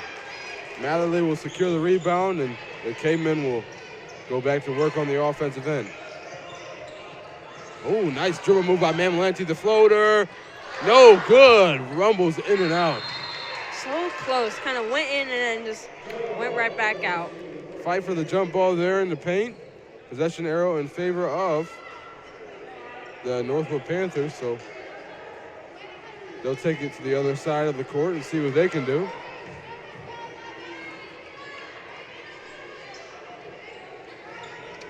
Let's see. Velasquez got it now off the inbound from Addie Davis. Weldy's got it. She's guarded by Young. Everingham inside, and that one is stolen out of the hands of Davis. And now Millie Mamalenti and company will try to grab this lead back.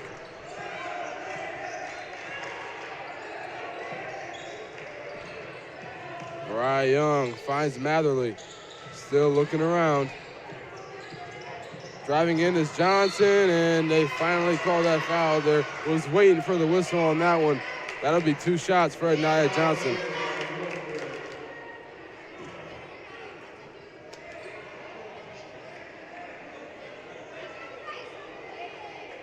We talk about it all the time here on the Mishawaka Network, Harmony, the importance of free throws. Got to convert from the charity stripe. Let's see if they do here. No, they're going to call it on the ground, so never mind. No opportunity.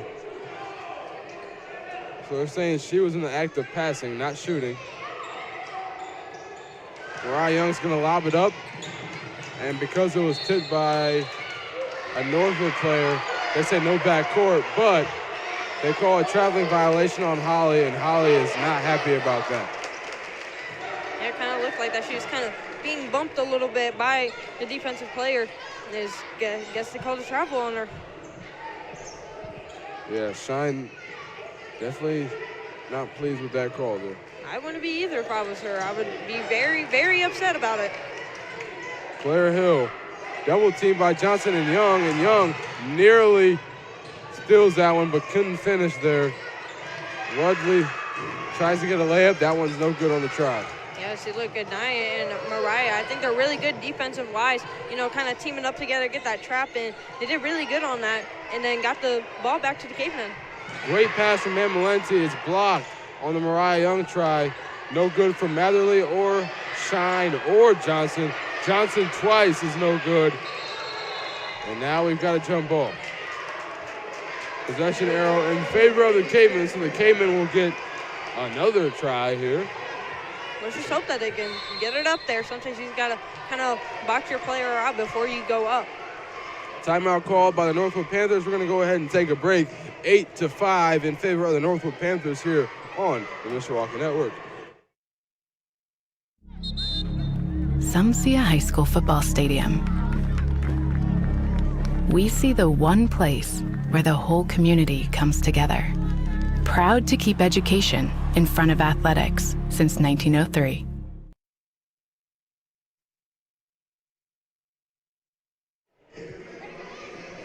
Welcome back here, folks. Let's talk a little Northwood, Mishawaka, except on the wrestling end of things. The boys got the job done last night, but the girls unfortunately fell. The boys won, though, final score 45-30 in favor of the Cavemen.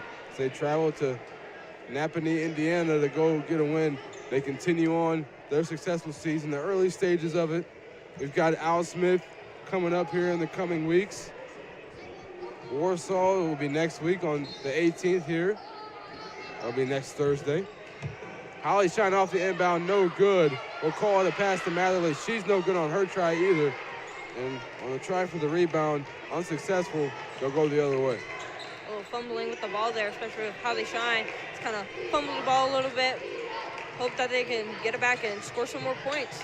Everingham throws up a 50-50 ball to Davis and Shine says, no, you're not getting this the easy way. However, they will call a foul on Shine, and now Davis has an opportunity to capitalize with 2 free throw opportunities.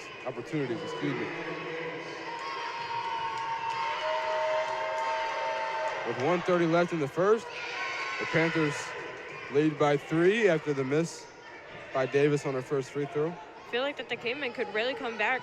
Like the JV team, they kind of really hustled there. I'm really hoping that the JV team kind of pushed off that same energy to varsity, hoping that they could get up in some more points instead of what it is now. Hopefully get up and win it again for the Cavemen. 9-5 the score now as she converted on that second. Millie Mamalenti too short on that 3. It's saved by Young, but to the wrong jersey color. And now the Panthers will take it back the other way. 3 from Davis, too long, call it a pass. Claire Hill goes up and she's fouled on her try. She'll take a trip to the free throw line. Yeah, you just gotta be really careful with those fouls. Only first quarter and you have 5 fouls. The Cavemen really gotta watch out with their hands, kind of put them up. Just try hard not to foul, but sometimes the refs are gonna call them anyways, but you just gotta really hope that they don't. First one is good. Hill's now got 7 tonight.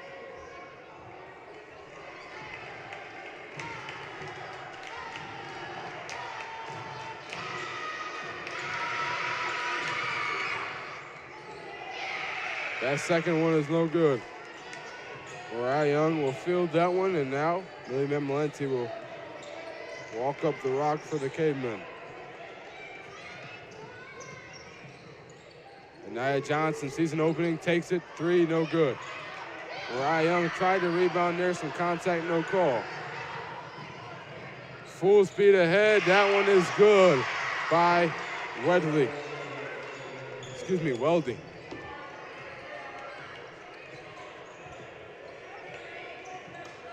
Now leading by 6. The Panthers trying to keep it that way, and a traveling violation called on Millie Mamalenti. Not a fan of that call. Timeout called by, no, not a timeout. They'll say just a substitution. Reese Brew will check in for Mariah Young. Yeah, Mariah working hard out there. Kind of got to give her a break before the next time that she's in. She's really great on defense, really good on offense as well. Just got to kind of give her a break, get back her energy. Hopefully that she can come back in here soon to get the Cavemen right back up. Everingham. So toss it back over to Balassa, and they got 5 seconds now to work with. Davis goes up, and she's fouled on a layup try. Some more free throws for the Panthers. Yeah, Cavemen, as I said, 5 fouls. You really got to watch where your hands are at. Just put them up. Hope that you don't draw a foul, especially when you're in foul trouble like this. It's not really looking good for the Cavemen right now. First free throw is good.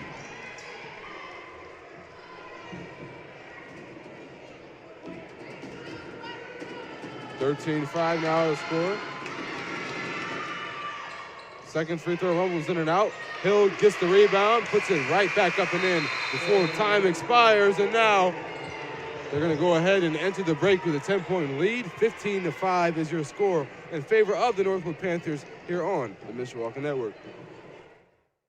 Come and visit the Mishawaka Historical Museum and make sure to check out all of their different exhibits, such as their industries and businesses, church and faith, historic landmarks, military heritage, school, and their famous Mishawakans exhibit, including some of our very own Caveman alumni, as well as a working model train set and a brand new exhibit, Treasures from our collection. Located at 121 South Main Street, doors are open every Tuesday, Friday, and Saturday from 10 a.m. to 4 p.m. each day. $5 for entry for adults, $3 for students, and kids under 5 enter for free.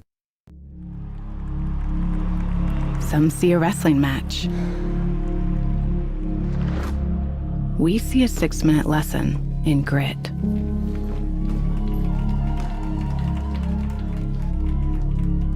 Some see a coach sending a runner home. We see a mentor guiding a student athlete into the future. Proud to keep education in front of athletics since 1903.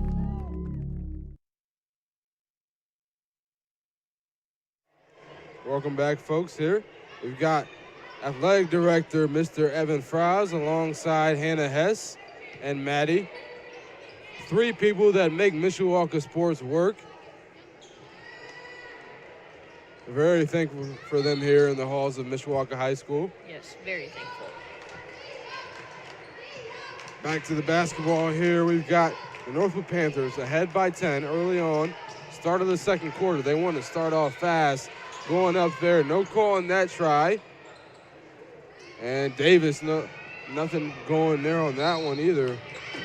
They will call a foul eventually though. They'll call it on Balassa. Holly Shine just trying to get past half court. She gets pushed and they'll call the foul there. Millie Mamalenti now gets across half court. Jamie Goulias, senior leader for the Cavemen, now in the ball game.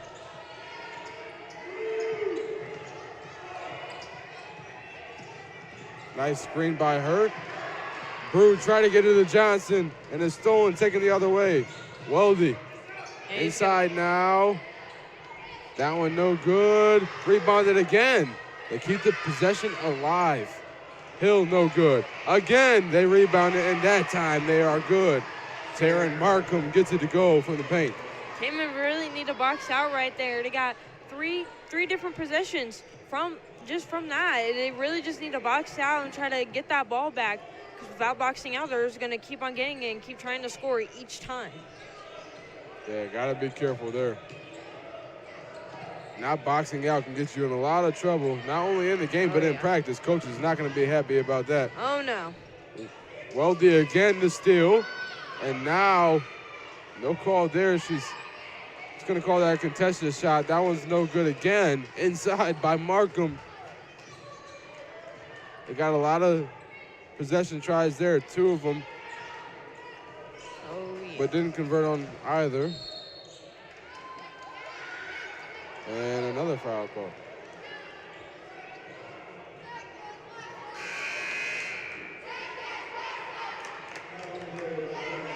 Oh, sorry, I called a traveling violation. My apologies.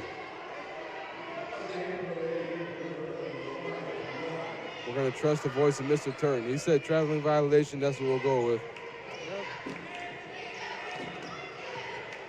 Ella Balassa's got it now, guarded by Young, driving in, floater, no good. Rebounded by Hill, put back up, no good again. Markham, and she is fouled on that try. She doesn't convert, but she has 2 opportunities to score a point each. Yeah, as I said, I saw Holly Shine boxing out there, but you really got to motivate your other players to also box out, so then they're not getting those rebounds and then you drawing up a foul. You just really got to box out, put a body on them, get a hand up, hope that they don't get the ball again. First free throw is good from Markham. They now lead by 13. Starting to separate from these cavemen here. Second free throw, no good. Reese Brew. Looking around. Nice little crossover, finds Shine. And that one's off the foot of Mamalenti into the hands of Balassa, and finally they'll call a jump ball. Possession arrows in favor of the Cavemen, so they stick with it. Let's see what they do with it now. They almost got in trouble there. Looked to be going okay. Then Holly Shine hits the foot of Millie Mamalenti, and then you got to scramble for the rock. Yeah, you just got to kind of make good passes. If you can tell that she's not open, don't pass it to her. Even bounce passes are really going to, cause the game too. You just got to make really smart passes, hope that you can get it in and get it up. Nice play there, Young, off the miss of Brew, gets the rebound, and Brew's going to get another try, and she makes good on that one. Cuts into that lead now. It now stands at 11. Those drives are really good, especially by Reese. She's always trying to drive in, trying to get some kinds of points up for the Cavemen, especially when they're down by this much, trying to just drive in, get the shot up, hopefully get a lead for the Cavemen. Yeah, let's take a look at it. She takes the second opportunity and just nice routine. Walks up, lays it up and in with the left. Nice job by Reese Brew. Mariah Young almost got the steal, steps out of bounds when trying to save it. So it'll stick with the Panthers and Napanee. And they'll call an offensive foul.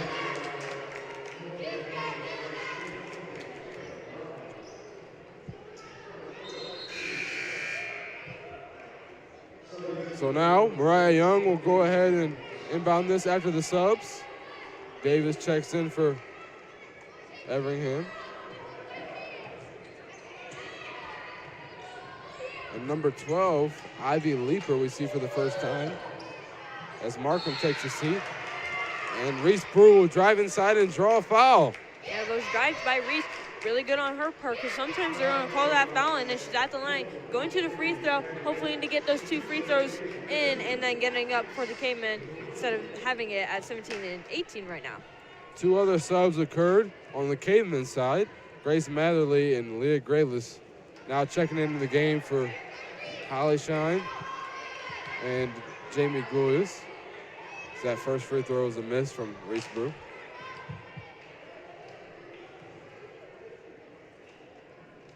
Second free throw, that one no good either. Kind of in and out motion once again. Down the court to Claire Hill. Weldy over inside to Leaper, and now that one's stripped away from Hill. Young, the defensive prodigy.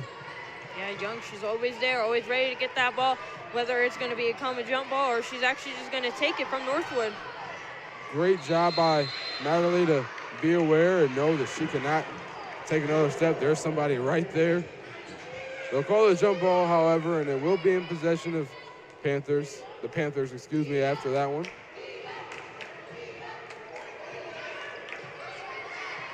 Got 4:15 left in the first half. Came in trail only by 11.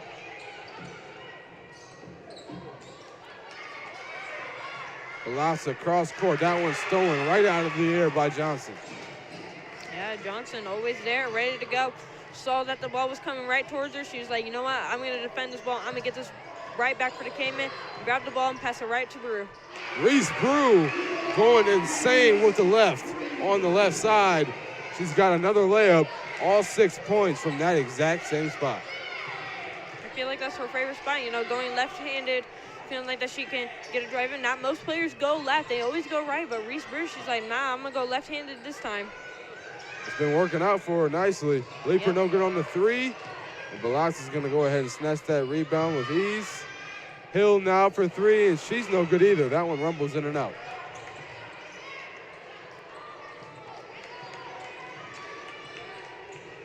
Leah Grayless will hand this one off to Reese Brew.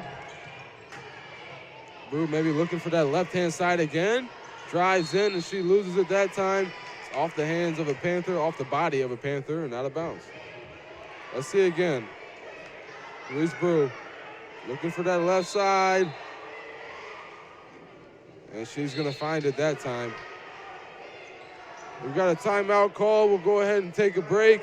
18-9 is the score. 9 points separate these two teams here on the Mishawaka Network. Forte Waterproofing is celebrating over 60 years of satisfied customers. Experience, innovation, hard work, confidence, pride, honesty, integrity, determined, committed to achieve excellence. Fix it with Forte, fix it for good. Welcome back here as we're welcomed by this ever-growing student section here of the girls basketball game in the cave. Chants going on and everything. Okay, they're chanting the names of Cayman boys basketball coaches. Interesting chant idea. I'm liking it. Matherly no good on that try off the inbound. Bobbled around, and Reese Brew says, let me give it a try. A foul is drawn. It'll go the other way anyhow. Yeah, sometimes you really got to secure that ball instead of bobbling it around. Once you bobble it around, it could lead to NorthWood's hands or to your own teammates' hands. It's kind of a risky move. Palazzo will walk it up for the Panthers. She's got the ball in her hand now again. Leaper now. They're looking around. Aggressive defense from the Cavemen. Let's see if it holds up.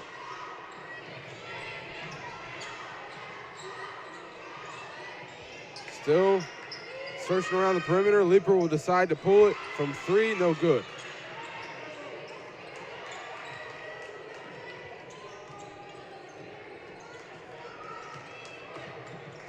Reese Brew tries to get it inside the Grayless. It'll be out of bounds. Last touch by Balasa there. She tried to secure the steal. Didn't have the angle, and now Cayman will maintain possession here. Gracie Betcher will check in for Leah Grayless. A little bit too early of a pass by Brew, but still got the possession. Brew now, ball in hand. Drives the left again. No good.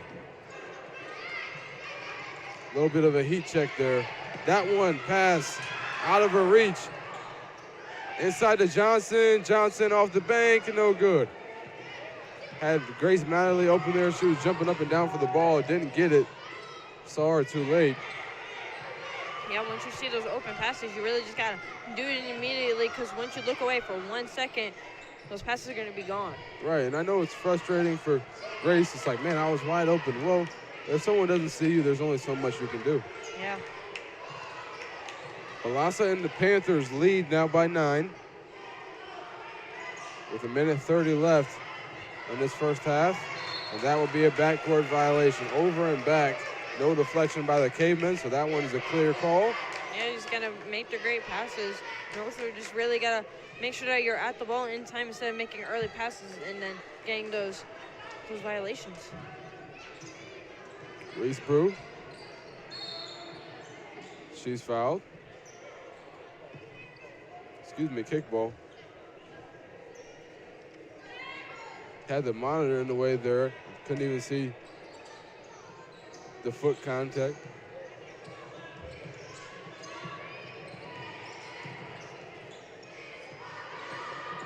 Drives in, Young, that one's good. She saw the opportunity. She was like, you know what, I'm going to drive in. I'm going to try to get these points before the second half begins. Drive in, score it for the Cavemen.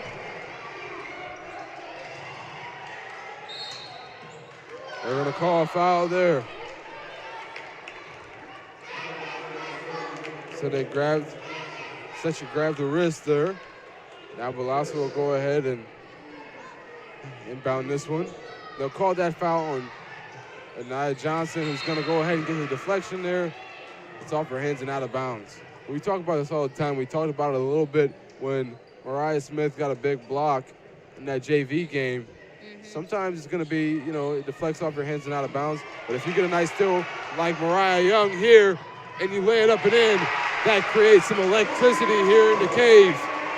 Yeah, really hoping that the varsity team can really kind of get the same energy that Mariah has right now, trying to get the score up before the second half. Hopefully steal the ball from NorthWood, get it right back up. Hopefully they either tie it or just kind of be a little bit short behind the NorthWood Panthers.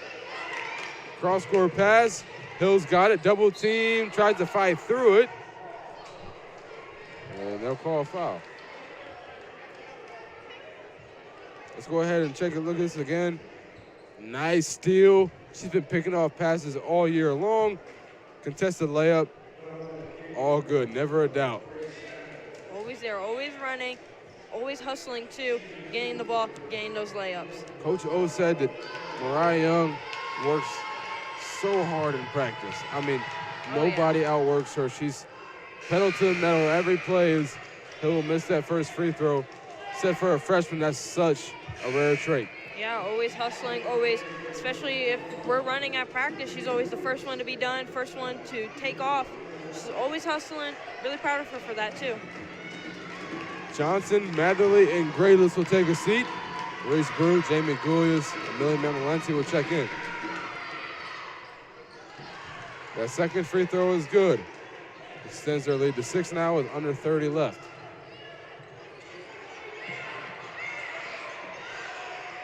Pass inside, a little too low, intended for Betzer. It's another steal for the Panthers. Driving in. That one, nice pass by Davis. Hill takes the contested jumper. She's no good. Davis gets the rebound again. Wide open is Hill. 3, no good at the buzzer. So we'll end the half.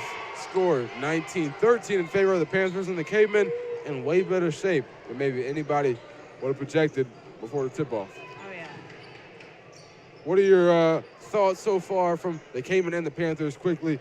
What are you seeing from both? Give me an overview of their performance so far. I feel like for the Cavemen, they're really hustling this game, kind of how the JV was too, kind of really hustling, trying to really get those points up, especially in the first half, really getting those points up, especially only being down this much, really just getting up there, trying to get as many points as they can in order to hopefully come back in the second half. And from the Panthers, they're doing really great on defense, in my opinion. Yeah, they're doing a great job. They're getting steals, they're racking up, they're capitalizing on those Caveman turnovers. With that, again, score right now after 2, 19-13. We're going to go ahead and transition over, hear more from our IHSA Commissioner Paul Neidig. Another weekly episode of some Commissioner's Corner. We'll be back here with the start of the second half on the Mishawaka Network. It's time for the Commissioner's Corner, an exclusive weekly conversation about Indiana high school sports with the Commissioner of the IHSAA, Paul Neidig. Now for an up-to-the-minute report about what's happening in the constantly changing world of high school sports, here's Commissioner Paul Neidig. Welcome into our weekly conversation with the Commissioner. It's the Commissioner's Corner with Paul Neidig. I'm Brendan King. Paul, we talked last week about the IHSAA football state finals officially putting a bow on football season. But I guess in this transition period, when you wrap up football and then your focus really shifts to basketball, girls and boys hoops, really in the thick of things. What's happening right now at the IHSAA as you guys get set to officially really focus on the hardwood away from the gridiron? Well, believe it or not, it's like normal business, but normal business is always busy business. actually had a board of directors meeting this week, and so we went over the association's business this past month, and one of the things that's going to be coming out here the next day or two is actually the spring tournament host and where all of our spring tournaments are going to be playing. So we're always working, even during a season in the fall. We're always working on the next one, and this time we spent significant time on getting our spring tournaments out, and that's just part of it. But we provide reports over financials through the year and number of officials that we have in tournaments, and we're a not-for-profit, a 501c3, and so we have a board that oversees us. So our goal is to keep them informed about the association's business on a monthly basis. Paul, you brought up officials, and I know that getting new officials and recruiting new folks to come in and be referees and all across all sports is something you guys focus on year-round, but especially now that it's basketball season and you're getting into the winter sports season with a lot of games coming in the near future. What can you say about what you guys do to recruit new officials, and if somebody's interested, how can they look for new information? Well, the easiest place to go is just go to ihsaa.org, which is our public website. And at the very top, there's a button you can click, Become an Official. And it's a very easy process to walk through. And, we'd like to think of it really for us, it's people who had an opportunity to play the game. Somebody at that time was also an official and gave to them the gift of officiating or coaching or other things along the way, which allowed them to play. And if people are really into the game, we think it's a good opportunity to give back to a game they learned to love as a high school athlete. And so we've tried to make that process as easy as possible. And, we always can use more officials. But we continue to, and it's a recruiting thing for us. We constantly recruit, try to bring new officials. We have booths at state championship events, and we do several social media campaigns. And it's just so important for people to get back to the game they learned to love. Paul Neidig is our guest. I'm Brendan King. This is the Commissioner's Corner. Paul, it's December, holiday season approaching, and of course, there's no lack of all kinds of games that are about to happen over the across the state in the next few weeks. Holiday tournaments, it's a great time of year. I'm sure you remember playing in a lot of holiday tournaments from your time at North Posey. And again, any section of the state, if somebody is interested in going to watch high school basketball, it's the time of year where you can show up somewhere at like 10 a.m. and watch 6 games, and it's a full day of hoops. So it's one of the best times of year. If you are a basketball junkie, it's your time to watch these tournaments because you could have these all-day sessions. You can get your fix. You buy a ticket. You're helping out your local community, and you get 6 or 7 games. Oh, yeah, it's phenomenal. It's just an opportunity for, first of all, students have worked hard in the classroom this year, and it's an opportunity. They're winding that up right now, and it gives them a chance to really focus on their sport that they love over the Christmas break. And we have incredible amount of tournaments, but there's just a huge list. But I also want to give a special shout out to our friends at the Indiana Basketball Hall of Fame that have their Hall of Fame tournament, boys and girls, right before the Christmas season. And, if you want to watch great basketball, Newcastle, Indiana is a place to be. And again, that tournament is right before the Christmas season really gets into high gear. Historical place to watch hoops for sure, and a good cause as well, as you talked about from the Hall of Fame. That's Paul Neidig. I'm Brendan King. This is the Commissioner's Corner, our weekly conversation with Paul about what's happening at the IHSAA. Paul, always appreciate it. We'll talk to you next week. We'll talk to you next week, Brendan. Thanks for listening to the Commissioner's Corner with IHSAA Commissioner Paul Neidig, and thank you for your continued support of the high schools in your community.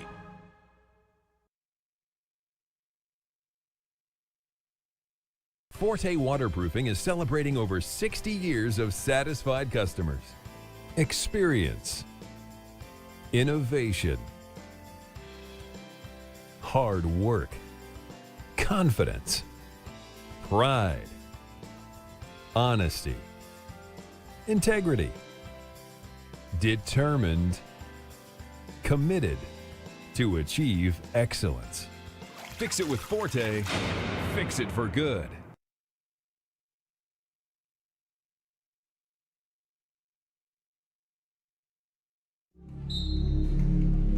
Some see a volleyball match. We see a student athlete learning how to be poised under pressure.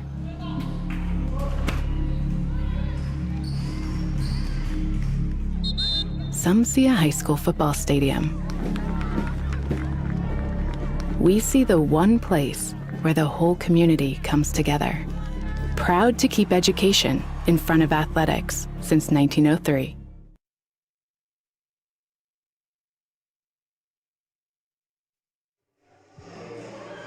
You see kids dancing there, doing the little Cupid shuffle. We love it. On the sideline, they're getting it done. Cheerleaders joined in as well. What a nice little community event here in the cave. It's the best song to dance to, really easy. Yeah, no doubt. The movements are in the music, so they're telling you what to do. I love the Cupid shuffle myself. You're a big Cupid shuffle person? Oh yeah, big one. When I hear it, you just gotta you start going to the right, You gotta start to the left. moving. Gotta start moving. A lot to dance about right now for the Cavemen. They're not leading, but they're only trailing by 6. They're in good shape. Right now, I mean, you got the Cavemen in a position that they haven't been in that often this season or in the past several months. So with the Cavemen being in the position that they are right now, there is a lot to dance about, so you can dance if you want to at home. Right now, the Cavemen are in prime position to go ahead, snatch back this lead from the Panthers, and make a run here, escape out of the cave with the victory. They've had 2 victories in their last 3 games. They did drop a game to John Glenn a few nights ago, but before that, St. Thomas More was taken care of, and so was Argus off the great shot, 3-point try from Gracie Betzer. So they can go ahead and win 3 out of their last 4. That means a lot for that team morale, Harmony. Oh yeah, especially from last year's how their result was. I'm really hoping that they win this game too. Even if it's a close game, I'm really hoping that they win it. You know, trying to make sure that their record, especially their winning record, look way better than it did last year. Yeah, no doubt. I think it's huge for Coach O and this school, for the program to continue to improve over and over again, year after year, more and more. So let's see if they continue to do so. We're about a minute 20 away from getting back to the action. You see Reese Brew here. She had a big half. She had 6 points, all from the left block.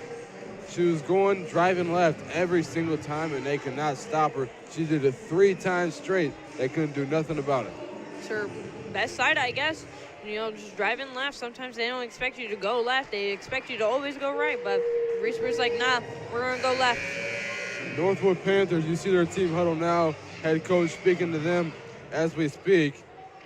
Taylor Burkhart, he's been doing a good job. We talked to him about their all-time goal this season and for his entire tenure as a NorthWood head coach. So he just wants to get better every day. He wants to get back to where NorthWood has been in past seasons, where they're competing for high-stakes games. He wants to get up to the point where they're a Warsaw caliber game. They've got no bench points here this evening for their entire team. No bench points at all. It's pretty insane. Anyway, they're continuing to try to get better. He said he wants his team, the Panthers, to be competing in every single game that they play. It's a pretty good goal. Yeah, I think it's a really great goal, especially for them right now.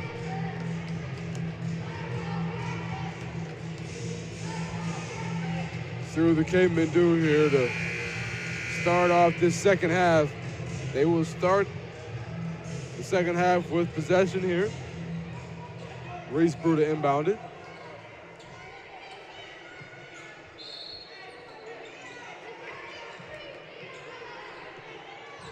Millie Mamalenti and Reese Brew, the backcourt that leads this Caveman offense. Yeah, being a point guard is really important on the basketball court. You know, always got to have someone who can handle the ball and also that can shoot as well. Both Millie and Reese can both shoot, whether it's driving in, floaters, or shooting threes. They're both really great at what they do. After throwing it into the traffic and forcing a turnover, committing a turnover, Reese Brew forces a turnover, steals the ball here. Let's take a look at this. Trying to get it inside, driving in is Davis. Bounce pass, try to get to Claire Hill, and Reese Brew says no. I'm putting my body on the line. I'm going to try to get this ball back for my team. She gets fouled on her way. The Cavemen got the basketball. Oh, yeah. So she achieved her goal.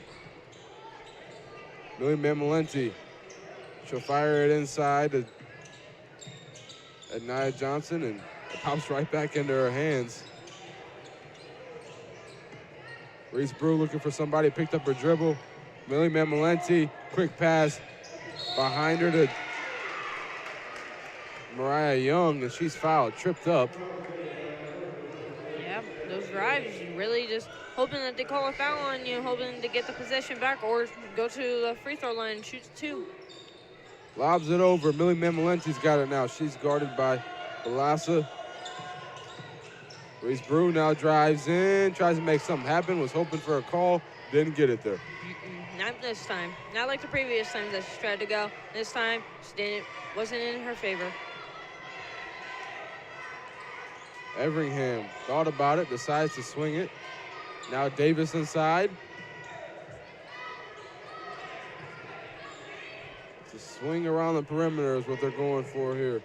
Keep on swinging it. And that one is in traffic as they try to get it towards the left wing. Mariah Young will strip that one away. Yeah, if you keep swinging it, especially on the perimeter, eventually they're going to read it and just be like, you know what, I'm going to deny this ball once they swing it, and that's exactly what Mariah Young did. Great defensive read by her.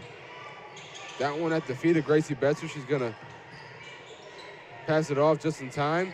That one will call a pass, and Nia Johnson, no good, in and out on the hook try.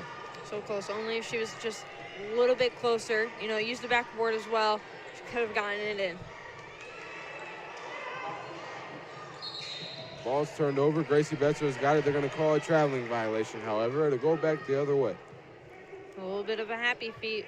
As we've been seeing for a while now, a little bit of happy feet, get a little bit nervous or too excited, trying to drive in, and just kind of walk before you dribble. Yeah, and there you see the nice little steal, or tip rather, and goes back the other way right away. Everingham over to Davis. She had an opening, didn't like it. They're going to keep swinging it around the perimeter. Everingham ball in hand again. Looking for an opening. Now their team has scored here in the first minute and 40 seconds. And now again, Velasquez is going to pull it like she did all the first half. No good on that try, but that one's off the feet of Mamalenti. It'll stick with the Panthers. Reese Brew is going to go ahead and take a seat. And Grace Matherly is going to check in for the Cavemen. Lobbed over. That one's no good. Grace Matherly's got it.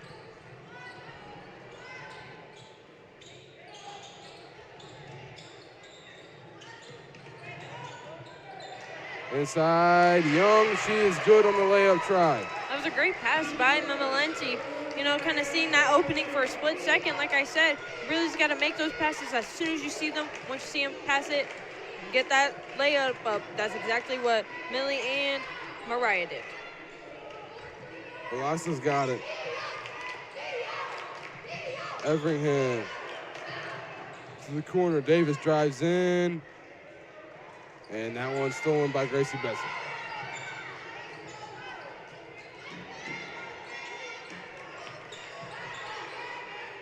Johnson cross court. Betzer's got it now. Inside, Matherly tries to step through. Couldn't find the space, so she'll kick it right back out to the perimeter. And now Betzer working again. Nice pass. And Matherly just couldn't finish there. Rebounded by Young. Jump ball, but it'll go the other way. NorthWood Panthers basketball. So close for Grace. Just kind of get a little bit of a hop there, use the backboard. So close, but yet so far. See the replay there. Nice play by Young. She's just so good at getting those layups routinely. She does not miss layups. Got a 19-15 ball game here in favor of the Panthers. The Cavemen trying to charge back here. We'll take a break on the Mishawaka Network. Some see a wrestling match.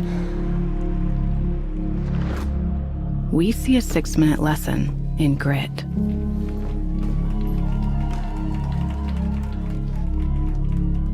Some see a coach sending a runner home. we see a mentor guiding a student athlete into the future.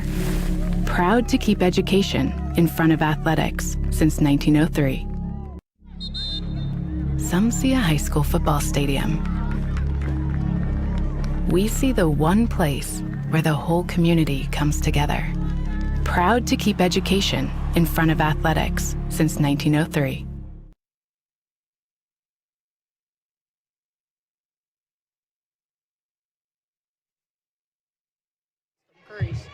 And we're back here. Okay, with 4 minutes left here, halfway through the third quarter. The Cavemen only trail by 4 now. The Panthers have yet to score here after the halftime break. Everingham. Now Davis guarded tightly by Johnson. And they're going to call her for the double dribble. It'll go the other way. Yeah, he's got to be really careful with dribbling. Sometimes you're going to accidentally pick it up just for a split second and go back to dribbling. Sometimes that split second is really just going to make the rest be like, you know what, double dribble, back to the other team. That's right. Driving in, Betzer.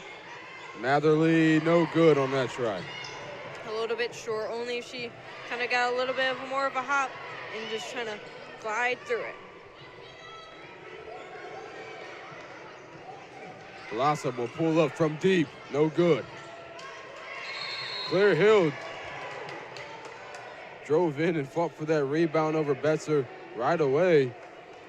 It's going to be a jump ball, so they'll ultimately lose that battle. It's going to go in favor of the Cavemen.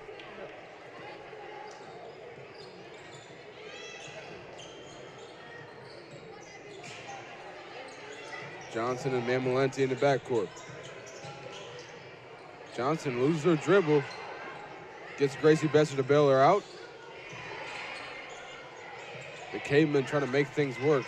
They've only scored 2 points since the break. Now 4 as they cut more into this lead.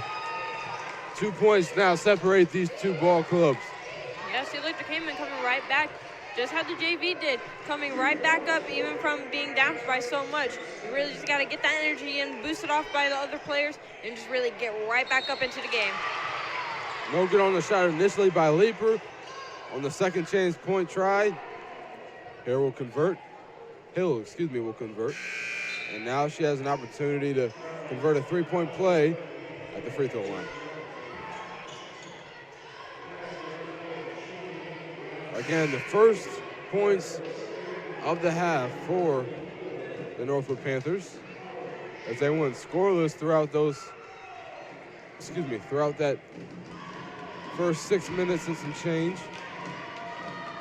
It's just the Cavemen's defense, they've been really on it. I feel like Coach O, when they were talking in the locker room, I feel like he was like, you really just need to play hard on defense because sometimes defense actually wins games, like the JV coach says.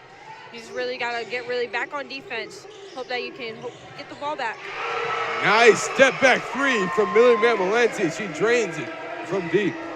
Just got to get the hand out her. You really got to watch out for her. She'll shoot them threes whenever she can. Just received word this is the 19th straight loss for the, not 19th straight loss. They've lost 19 straight NLC games. Their last win in an NLC matchup was December of 2022. That was my freshman year. Yeah, I was not in high school by then. Driving in, Holly Shine, she is good. And it snatches the lead for the Cavemen. Yeah, Holly Shine kind of really putting a body on her guard and just getting it up there, getting it up for the Cavemen, and now they're ahead. Timeout called by the Panthers, a wise one. They want to take a break and see what's what. Burkhardt calls a timeout. We see this step back three, really, really nice from Mamalenti, all net. She reads the defender's feet. They see, okay, she's got some room. And then here we see this really nice finish by Shine just a minute ago. Really great for snatching the lead back. For the Cavemen, as you can see, Harmony, they're in way better shape. We saw how they were coming out of the half. It was 19-13. They were trailing by 6, but we were saying, hey, they're still in good shape. Now they're in even better shape, leading by 1. What are you seeing from the Cayman? Any changes different from the first half that's contributing to their lead right now? I feel like it's their defense. I really think that they're, hustling, moving their feet back and forth on defense in order to retrieve that ball and really hustle back up in order to get that lead that they have right now. I'm pretty sure Coach O was talking to them in the locker room about getting back on defense because it's got way better than what it was in the first half. That's right. They've only allowed NorthWood to score 2 points so far in the second half. So defense definitely been firing on all cylinders. They allowed that layup and foul there on Hill. She didn't make the free throw. So only 2 points for them so far. Nice inbound to Leaper. She's guarded by Betzer. Leaper inside, and now Hill's got it. Backing down Shine. We'll get Leaper to bail her out. That was dangerous. Mamalenti was there. Leaper in trouble. Double team.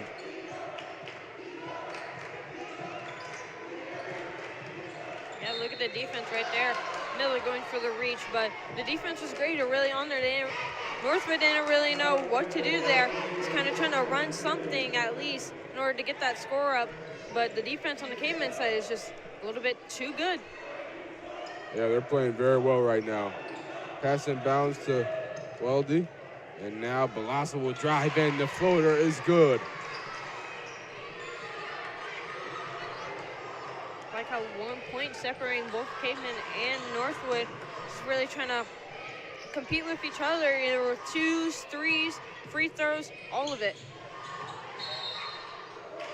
Gonna call a double dribble on the Caveman. It'll go the other way with 49 seconds left. That split second, as I've been saying, you pick up the ball for a split second and then go back to dribble. It's gonna call that double dribble. It's a violation. You gotta call it.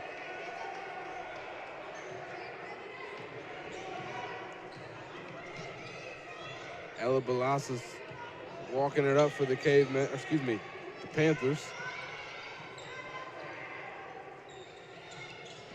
Driving in, Weldy, floater. That one's good off the glass with 30 seconds left.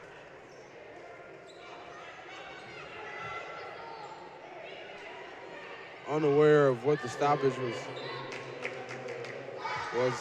there. Oh, excuse me. Nosebleed. Driving in. Penetrate, kick back out, and that three is pure. Yeah, Grace Betzer with her threes. NorthWood really needs to get a hand on her. Now the game is tied currently, 10 seconds left. Maybe NorthWood could maybe score with these last few seconds, or it'll be a tied game into the fourth quarter. Deep three, just short. And Mamalenti will see the clock and just hold the ball. We've got a tie ball game.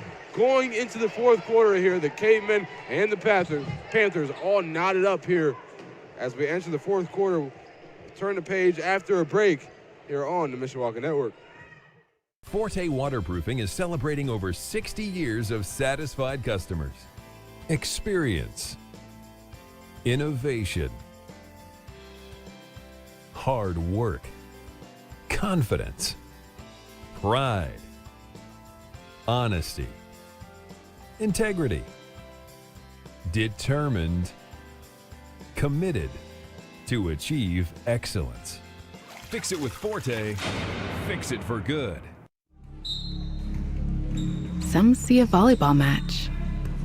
We see a student athlete learning how to be poised under pressure. Proud to keep education in front of athletics since 1903. Welcome back, folks. Let's go ahead and check out this three that forced the tie here. Johnson does a good job with driving in, penetrating, and kicking it out to an open Betzer who nails the three. She is so dangerous from beyond the arc. Yeah, really got to get a hand up there. Watch out for her because she'll start shooting threes like a maniac. Getting them up there, scoring for her team just like how she did at the last game, getting the winning point for her team.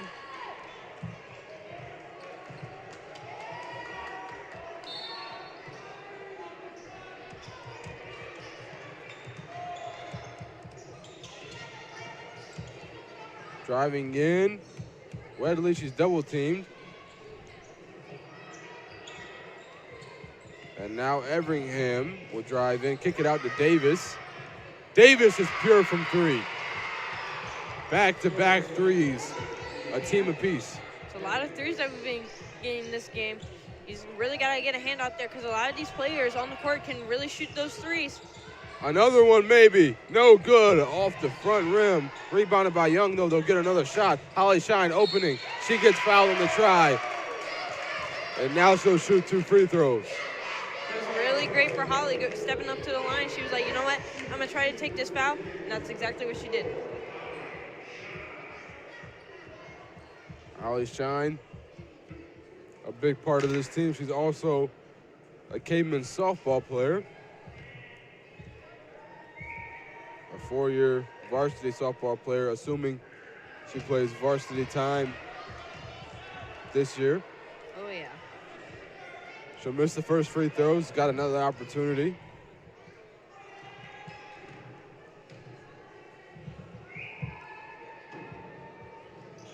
No good. Shoot those free throws, those are free shots. That's why they're called free throws for a reason. You really just got to hope that you can make them because those free throws could win a game as well. Everingham, jab step, decides to hand it off to Balassa.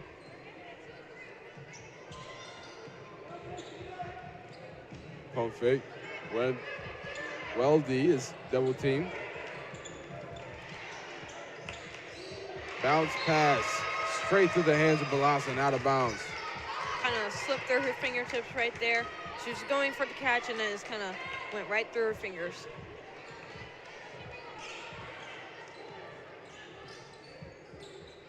A little over a minute 15 into this fourth quarter. The Cavemen trail by 3 now. Holly Shine looking for somebody. She finds Young. Young drives in. Now she's looking for somebody, and she'll find Mamalenti. Mamalenti throws something up. It's no good.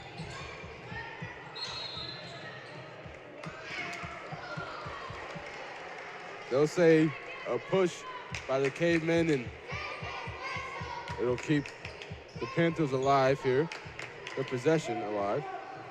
And once it's the other team's ball, sometimes you just got to get right back on defense, hopefully to retrieve the ball. Maybe sometimes it'll work trying to rip the ball from them and then get right back there, but sometimes you just got to lay off. Mamalenti the steal, breakaway, layup, no good. Rebounded by Miller, and it'll go the other way with the Panthers. So close. They almost got a big play there. Nope. Almost there, almost trying to, be down by only 1 point. Miller no good. She hesitated, waited for the contest to come her way, but Davis will bail her out. Second chance points for the NorthWood Panthers, saving them all night long.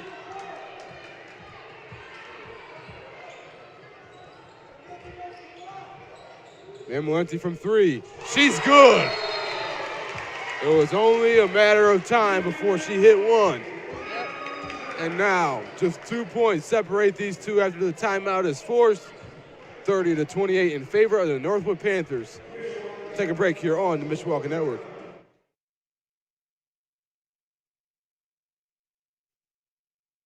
Come and visit the Mishawaka Historical Museum and make sure to check out all of their different exhibits, such as their industries and businesses, church and faith, historic landmarks, military heritage, school, and their famous Mishawakans exhibit, including some of our very own Caveman alumni, as well as a working model train set and a brand new exhibit, Treasures from our collection. Located at 121 South Main Street, doors are open every Tuesday, Friday, and Saturday from 10 a.m. to 4 p.m. each day. $5 for entry for adults, $3 for students, and kids under 5 enter for free.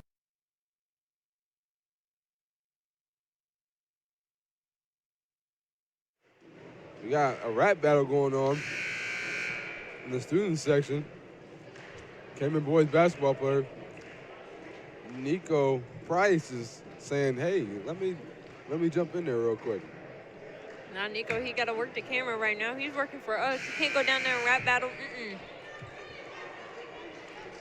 Very nice to see these Caveman boys teams doing a good job in supporting these Caveman girls. So we hope that they continue to show up and show out at these girls' games. it gets the atmosphere going. It's fun for us. It's fun for the fans. It's fun for the girls, you know. You want to play for an audience. Just trying to hype up everybody, especially the girls playing on the court, just trying to hype them up. And, hey, look, it's been helping them out a lot. So Oh, yeah. let's see if it continues. I sure hope it does. Everingham pass inside to Davis. Davis drives in, and she steps out of bounds. Nice catch by that official. Yeah, really looking there. That's a kind of a risky move to dribble right by the line right there, because you never know, it could be a call and you could just be like, I didn't step out, but the ref says that you did. Johnson's got it now.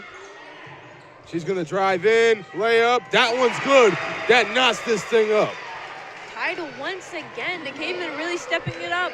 You know, they go down, they're be like, you know what, we're going to come right back up. Tying the game. And that pass is thrown way out of the way, out of bounds. The Cavemen get the ball back with the momentum. Johnson, you see, she goes ahead, full speed, finds the edge, lays it up. And Millie tries to ride the hot streak. The three's no good, but it's out of bounds. Last touch by the Panthers. The Cavemen still sit with the basketball. Millie just coming up with all these threes. She's had a lot of them this game. It's really helping the Cavemen out with this lead. Well, tied game. Hopefully that she can get more and hopefully get a lead. Nice foul draw by Johnson after the big layup. She tries again and gets fouled. An opportunity for two. Hopefully to take the lead, make both of these actually get the lead up by 2 instead of a tight game, because you never know. Could stay a tight game, and then once again, go into overtime for varsity. No good on that first try.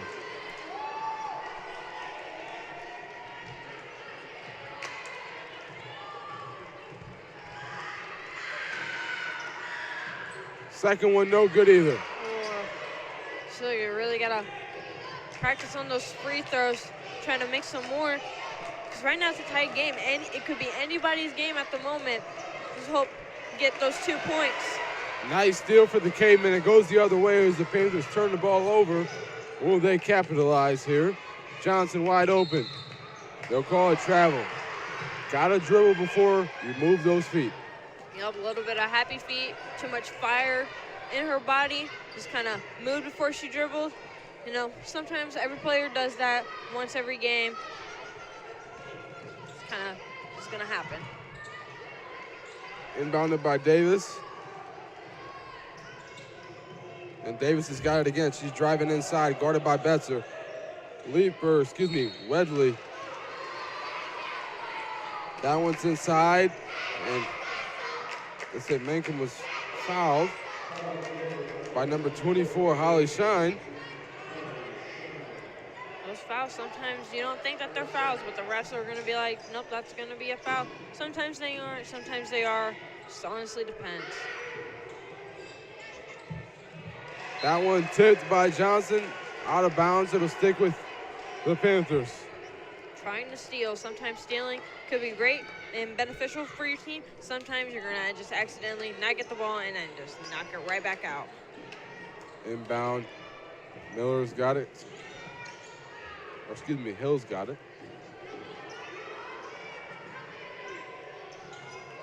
Cross court pass, dangerous. Slips through the hands of Weldy and out of bounds. We remain tied at 30. A sub coming in. Ivy Leeper will check in for Claire Hill. Just see the Cavemen could get up either by 2 or 3 or draw up a foul. Maybe Millie shoots some more threes. Maybe. Holly Shine will drive in, kick it out. Dangerous pass. And Holly's going to try to get the ball. Draw a foul. The Panthers will. Just really got to be careful. Cavemen could be in foul trouble. They're both teams at 2 fouls currently. Anything, it could be anybody's game. Northwood Panthers help up their teammate being fouled. Holly Shine, maybe a little bit of a foul out of frustration. Yeah, sometimes frustration gets in your head and you're just kind of doing whatever but sometimes it's going to not be good for you because you could foul out potentially. Nice steal almost by Johnson, and they'll call a push on Weldy, and it will be Cayman ball.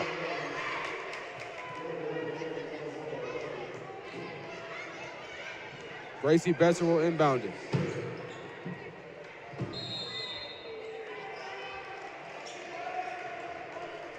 They'll call a timeout here. Northwood, they'll take a 30-second timeout. We'll do the same. We remain knotted up at 30 here. Cayman and Northwood Panthers, 3:10 left here on the Mishawaka Network. Forte Waterproofing is celebrating over 60 years of satisfied customers. Experience, innovation, hard work, confidence, pride, honesty, integrity, determined, committed to achieve excellence. Fix it with Forte, fix it for good. Welcome back here. Emotions running high with the tie game here late in the fourth. Oh, yeah. We want to make sure it's emphasized that both teams stay poised, controlled aggression. No, just keep it calm. Even though it's a tie game, it could be anybody's game, win or lose by the Cavemen. They could get it back, hopefully with 3 points, 2 points, just trying to get a lead. Even if it's a tie game, it's anybody's game. Well, Mamalandi's got an opportunity here to snatch a lead, and even one free throw made as she draws that foul. Yeah, anything could go. She can make one, and that can be the winning point for the Cavemen. She can make both, and that could be the winning points for the Cavemen, or make none, and it's still a tight game. That free throw is good after some pondering of whether it wanted to go in or not. It does go in. Yeah, sometimes when it's just kind of sitting there, it's a little bit of tension rising in the gym, just kind of like, please make it, and then it either goes in or it goes out. Second free throw is good as well. The back iron helps her out both times. 2 points separating this game. This is a really close game. Let's see if it stays that way. Davis, ball stripped right out of her hands by Mamalanti, and they'll call a jump ball. Let's just hope that the Cavemen keep this lead just only for a few more minutes, and that could add to their win right now. Mamalanti. Quick pass inside by Johnson. Betzer, no good. Rebound to take it the other way by the Panthers.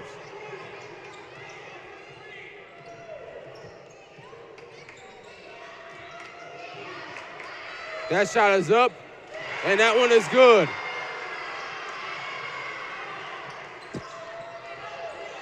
Big three for the Northwood Panthers. It gives them the lead. That was Balassa that nailed it from beyond the arc. 1 point separating these teams. Could be anybody's game at the moment. Johnson no good on the three. A little too far to the right. Miller gets the bucket and the call. And one. Man, that's a big play. They now lead by 3, an opportunity to lead by 4. You see this here, Miller, she's been doing it all night long for the Panthers. That's her 14th point here today. See, if she makes these free throws, these could be beneficial for the Panthers. She makes both of them, they could be in a bigger lead than what they are now. It'll just be one here. She made the bucket, and she'll make that one free throw.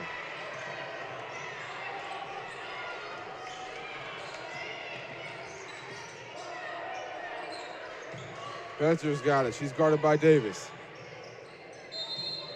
And they're going to call a traveling violation.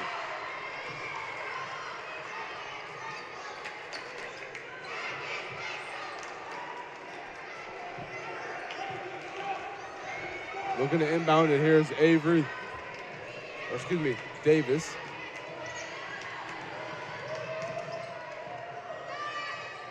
That layup try, no good. Rebounded by Balassa, and a foul called on Gracie Betzer.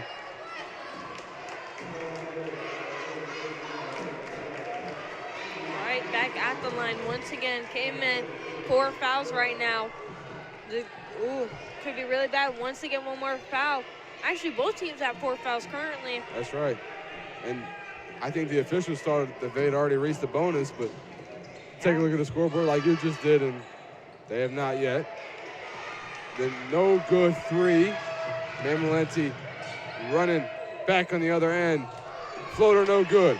So close, hit the rim, just didn't go in. Hopefully that they could get it right back, maybe take the lead. 1:20 left here in this one. That one nearly out of bounds, but Davis has got it. That one almost good. In and out. Off the backboard too. It's a jump ball. Possession arrows in favor of the Cavemen.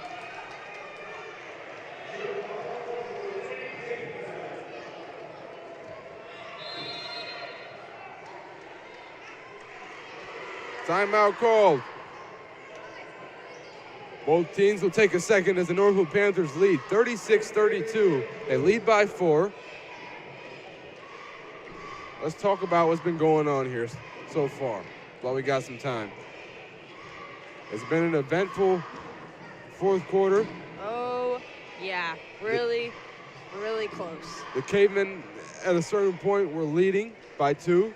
And then, man, Clear Hill and others, Velosa with a big 3-point try that was very, very successful.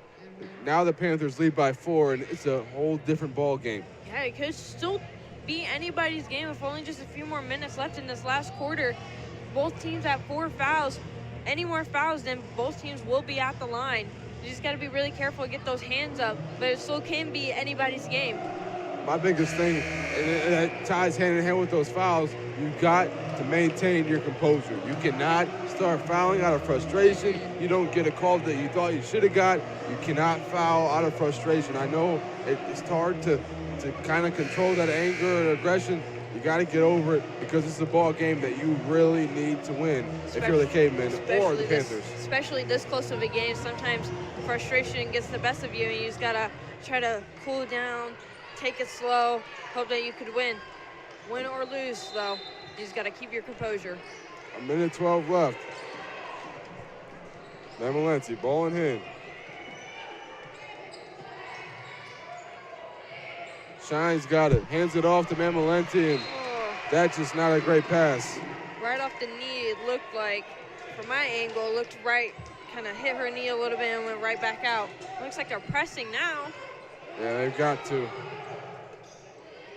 Davis has got it now. Less than a minute left. Velosa now. Drives in. Leaper's got it. She's double teamed. She's cornered. Worst place to be, and she somehow gets out of it. That's a really difficult place to get out, especially in that corner right there. You're really close to out of bounds, and you're being cornered by 2 other people. It's a really hard thing to get out, but Panthers managed to do it. They say that was the fault of the Cavemen. They batted it out of bounds, and now the Panthers got it back. Foul called. We're getting to about that time.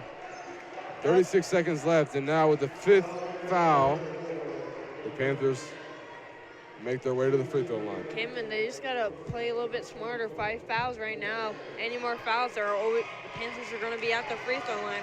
They just got to get their hands out, let their frustration not get the best of them, and just play out the game for these last 36 seconds. They now trail by 5, potentially 6, depending on the result of this free throw here. All up to Weldy, and she misses that free throw, rebounded. It's out of bounds, and it'll go the way of the Cavemen.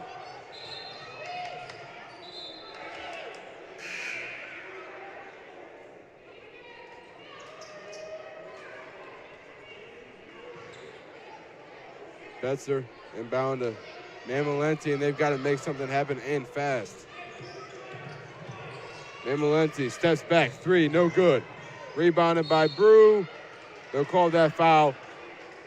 That's the 5th foul for the Panthers too, so that's going to be free throws. Yep, now both teams in foul trouble with only 23 seconds left. You just got to be really smart of how you play. no matter what the score is, you don't want the opposing team to lead by much either, especially when a game's only by 5 points separating them. You just gotta be smart of what's going on. Reese Bruce got some athletic wrap around her elbow. Still in the game, so that's a good sign. First free throw's good. This next one is big. To bring it to within one possession, she nails it. 3 points now.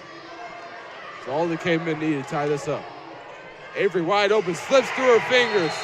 Markham out of bounds. And it'll go back the other way. 3 points. Either Millie or Gracie could shoot that and tie it up and make it into overtime, but who knows? We'll see in these last 15 seconds. Timeout called by Coach O with 12 seconds left. The NorthWood Panthers lead by 3. We'll keep it here. Let's see if we can get ourselves on camera, actually. There we go. Look at that. Look at that. It's a really intense game. Low-key kind of shaking a little bit, kind of nervous up here. Even though I'm not playing, it's still really nerve-wracking. Yeah. Yeah, it's definitely an energetic feeling when you got this close game like this. You're feeling energy here in the cave, and people are excited. I mean, this is a big game. The Cavemen get it done. It's their first win in over 3 years. Or 3 years on the dot this month. And if the NorthWood Panthers get it done, they continue with their season, getting another NLC win, and they keep things going. It's the Cavemen first NLC game on the season. So to win your first, you'll be in good shape. Yeah, winning your first always, makes you feel better about yourself. Just be like, yes, our first win for NLC. We're getting really started in here. And Malenti's got it now. She knows 3 points only is what they need. Betzer throws up a prayer, and it's well short. Out of bounds. They'll say it'll stick with the Cavemen. With 2.5 seconds left, they have an opportunity to tie this one up. But will they get it is the question. Will they get it in 2 seconds? We'll see. Malenti nails it, but that's only 2. An interesting decision there on the inbound. 1 point. She got it to the open person, but only for 2. They needed a foul. An interesting end to the game there. They fall to the NorthWood Panthers by 1. So close. That was a really close game. I was excited. Fell short by 1. It was a really good game, though. Yeah, that was a fun game to call. Harmony, thank you for allowing me to be on here. I know it's going to be primarily you and Kira Foley throughout the girls basketball season, but I was happy to be able to step in and be able to call another game. 37-36 is the final score in favor of the NorthWood Panthers. They sneak out of the cave here. Let's get ourselves on camera. So yeah, a big game for the NorthWood Panthers. The Cavemen, unfortunately, are not able to get an NLC win. The streak continues. They have now lost 20 straight NLC games so far, dating back all the way to December of 2022. Again, I'm a senior now. That was winter break, right before winter break of my freshman year. So that says a lot about how long it's been. They're still hungry for a win. Hopefully they get it here shortly. With the NorthWood Panthers, they continue on their campaign of winning. They want to keep this going, as they have a tough season ahead of them as well. Harmony, any closing statements? I just think that both teams did really good, both parts, especially the Cavemen, really getting really hyped with this game. Losing by 1 point is kind of in your feelings, but it was a really close game. I think both teams put really great effort into it. I think that they did awesome. Yeah, it was a fun game to watch, a fun game to call, a fun game to be a part of. Well, that'll wrap it up, I think. 37-36 is the final score in favor of the NorthWood Panthers here. Such a pleasure to call this one for you. Daniel Phillips alongside Harmony Lombardo here with the Mishawaka Network. For all those of you watching, thank you very much. Please continue to do so. We will be broadcasting next week, girls basketball game on Tuesday. Make sure to tune in. That will be varsity only, 6 p.m. tip-off. Make sure to tune in. Kira Foley, Harmony Lombardo on the call. That's going to wrap it up. A good night from the Mishawaka Network here on